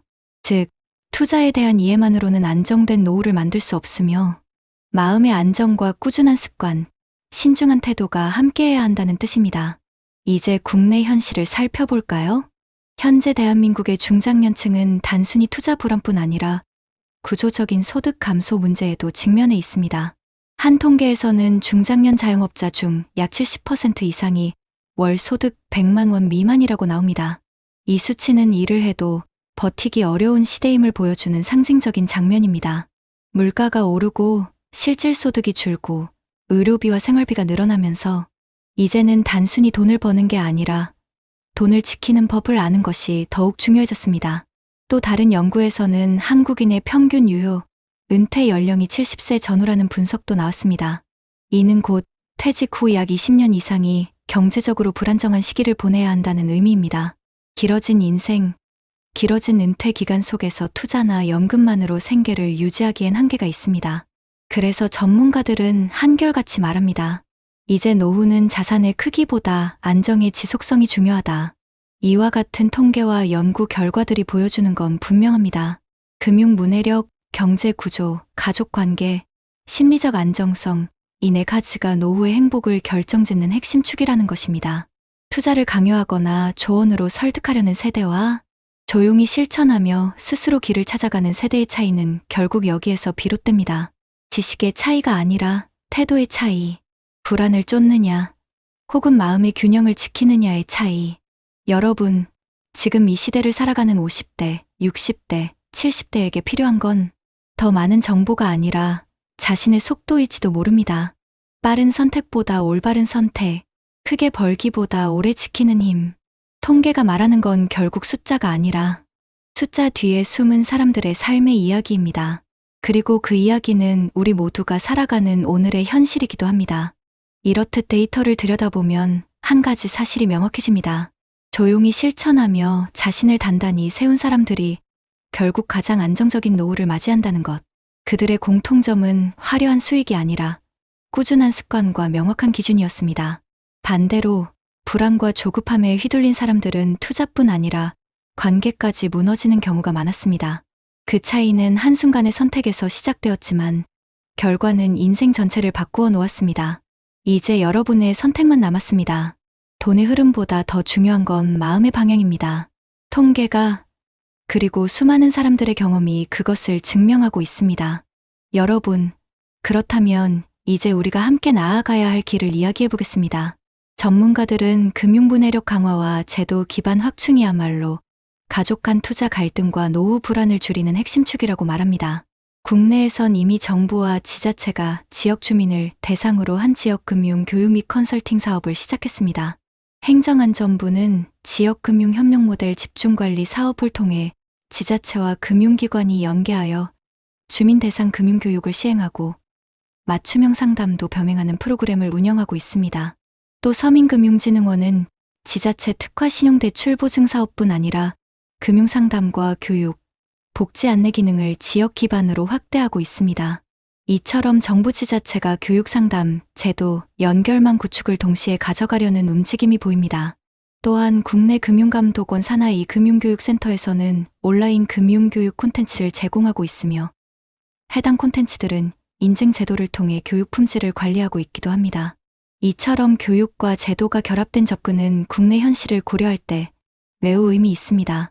그러나 해외 사례들도 참고할 만합니다. 예를 들어 몇몇 국가에서는 자동가입 자동적립 방식의 퇴직저축 계좌 제도를 도입해 놓고 근로자가 따로 가입하지 않아도 기본 연금저축이 쌓이도록 설계한 제도를 운영하고 있습니다. 또 칠레에서는 타깃 데이트 펀드 타지 데이트 펀드와 같은 연령별 포트폴리오 조정형 펀드를 연금제도에 연계하는 방식도 실험 중입니다. 이런 방식은 가입자 개별의 투자 판단 부담을 줄여주고 위험을 세대별 연령대별로 분산시킬 수 있습니다. 공공연금 시스템의 일정 부분을 시장 투자식 구조와 혼합하는 혼합형 연금 시스템도 학계에서 제한되는 모델로 기존 공적연금과 개별 투자형 기금을 일부 결합해 수익을 나누면서 안정성도 확보하는 구조입니다. 이처럼 제도 설계 단계에서 기본소득형 안정망을 유지하면서도 투자 유인을 추가하는 방식이 해외에서 점검되고 있습니다. 그렇다면 우리 사례 속 인물들 입장에서 어떤 조합이 바람직할까요? 우선 정부와 지자체는 중장년층과 노년층을 위한 맞춤형 금융 기초 교육 프로그램을 무료 또는 저비용으로 제공해야 합니다. 예컨대 지역 커뮤니티 센터, 복지관, 경로당 등 생활터전과 가까운 장소에서 매월 정기 금융 강좌 10일 상담 데스크를 운영하고 교육 이수자에겐 소액 투자, 체험 기회를 지원하는 방식이 가능합니다. 또한 이러한 교육은 단순히 용어 설명이 아닌 위험의 구조, 감정 대처 전략, 가족 간 의사소통 방식 등 실제 사례 중심 교육이 되어야 합니다. 두 번째로 지자체 차원에서 소액 맞춤형 투자 지원 제도를 도입할 수 있습니다. 예컨대 지자체의 예산 중 일부를 활용해 시니어 투자 체험 펀드나 안정형 커뮤니티 펀드를 구성하여 주민이 소액으로 분산 투자해보고 손실이 제한된 구조를 제공하는 방식입니다. 이렇게 하면 노년층이 실제 투자 경험을 쌓을 기회를 얻으면서도 위험 관리는 제도적으로 보완될 수 있습니다. 또 정부 차원에선 국민연금과 같은 공적연금 시스템을 보완할 수 있도록 가입자에게 예상연금액, 추가 준비금 필요성 등을 시각화한 연금 계산서와 시나리오 분석서를 정기적으로 발송하고 개인별 재무 설계 안내를 자동 제공하는 시스템을 갖추는 것이 중요합니다. 이와 더불어 해외에서 성공 사례로 거론되는 자동가입형 저축연금, 제도 자동 조정 모델을 참조할 수 있습니다. 예컨대 어떤 나라에서는 근로자가 자동으로 연금 적립 계좌에 가입되며 별도 탈퇴하지 않는 한기본 납부가 이뤄지게 설계해 두었습니다. 이 제도는 사람들이 가입 여부를 망설이는 시간 비용을 줄이고 자연스럽게 자산 형성 습관을 유도하는 역할을 합니다. 또 칠레 사례처럼 타깃 데이트 펀드를 연금 포트폴리오에 도입해 나이가 들수록 위험 자산 비중이 자동으로 줄어드는 구조를 연금 시스템에 포함하는 나라들도 있습니다. 이러한 해외 제도를 우리 제도 환경에 맞게 참고해 설계한다면 금융 지식이 부족한 노년층도 무리 없이 안정형 자산에 접근할 수 있게 됩니다. 마지막으로 교육제도 투자 지원이 제대로 작동하도록 정책 사각지대 점검 체계가 필요합니다. 예컨대 지자체나 중앙정부는 매년 금융 갈등 민원 사례나 고령층 투자 실패 사례를 수집하고 분석해 어떤 교육 프로그램이 실효성이 있었는지 피드백하고 개선해 나가는 시스템이 있어야 합니다. 이처럼 교육 제도 지원 피드백의 선순환 구조가 갖춰질 때 앞서 소개했던 두 사례 속 인물들이 겪은 비극과 반전은 정책 수준에서 예방 가능해집니다. 전문가들이 강조하는 건 이것입니다. 노후 준비는 개인의 몫이면서도 사회적 책임이다. 제도가 튼튼해야 개인의 선택이 흔들리지 않는다. 그리고 지금 우리가 할 수 있는 건 작은 제안을 현실 정책으로 옮기는 일입니다. 여러분도 이 이야기를 주변에 공유해 주세요. 정책의 변화가 결국 우리 각자의 삶을 지켜줄 기반이 됩니다. 가만히 손을 내밀면 누군가의 따뜻한 체온이 느껴진다. 돈은 식지만 마음은 남는다. 서로를 믿는 마음 하나로도 우리는 여전히 살아갈 이유가 있다. 여러분, 오늘의 두 이야기를 들으시면서 어떤 생각이 드셨나요? 한 사람은 사랑으로 시작했지만 조급함으로 인해 가족과 멀어졌고 또 다른 한 사람은 조용한 믿음으로 자신과 세상을 지켜냈습니다. 두 사람 모두 같은 시대를 살았고 같은 세월을 건넜지만 결과는 전혀 달랐습니다. 박준호 씨는 퇴직 후 불안함을 채우려 했습니다. 자식을 위하는 마음이었지만 내가 옳다는 확신이 점점 커져 결국 가족의 대화마저 다치게 만들었죠. 평생 모은 돈보다 그가 잃은 건 마음의 거리였습니다. 오래된 TV 앞에서 혼자 남아 조용히 내가 뭘 잘못한 걸까라고 되묻던 그의 목소리는 어쩌면 우리 모두의 내면에 남아있는 두려움일지도 모릅니다. 반면 김선옥 씨는 다르게 살았습니다. 누구를 설득하지 않았고 누구의 방식을 강요하지도 않았습니다. 대신 자신만의 속도로 자신이 감당할 수 있는 삶을 택했죠. 그녀의 방 안에는 시끄러운 그래프 대신 묵묵히 돌아가는 오래된 시계가 있었습니다. 초침은 천천히 그러나 단 한 번도 멈추지 않았습니다. 그 시계처럼 그녀의 삶도 흔들리되 부서지지 않았죠. 이 두 사람의 삶은 우리에게 묻습니다. 당신은 지금 무엇을 믿으며 살아가고 있나요? 우리가 살아가는 세상은 점점 불안해지고 있습니다. 물가가 오르고 연금은 줄어들고 뉴스는 매일같이 투자 실패, 은퇴 불안을 이야기합니다. 그래서 사람들은 점점 더 조급해지고 돈이 전부인 세상처럼 느껴지기도 합니다. 하지만 오늘 이야기의 끝은 우리에게 이렇게 말하고 있습니다. 돈보다 중요한 건 마음의 온도다. 조용히 자신을 믿고 자신이 할 수 있는 만큼만 하는 것. 그 단순한 진리가 가장 깊은 평안을 가져옵니다. 가족에게 무언가를 권하기보다 먼저 그들이 지켜볼 수 있는 삶의 모습을 보여주는 것. 그게 진짜 지혜입니다. 여러분, 행복한 노후란 화려한 통장이 아니라 마음이 부서지지 않는 삶입니다. 박준호 씨가 잃은 건 돈이었지만 그보다 더 큰 것은 서로에 대한 신뢰였죠. 그리고 김선옥 씨가 얻은 건 수익률이 아닌 마음의 이자였습니다. 조용히 쌓은 신뢰, 나눔, 그리고 평온함. 그것이 결국 인생의 복리이자 진짜 부의 형태입니다. 우리도 그렇게 살았으면 좋겠습니다. 누군가의 조언이 아닌 내 안의 목소리에 귀 기울이며 조급함 대신 신중함으로, 불안 대신 따뜻한 믿음으로 하루하루를 채워가길 바랍니다.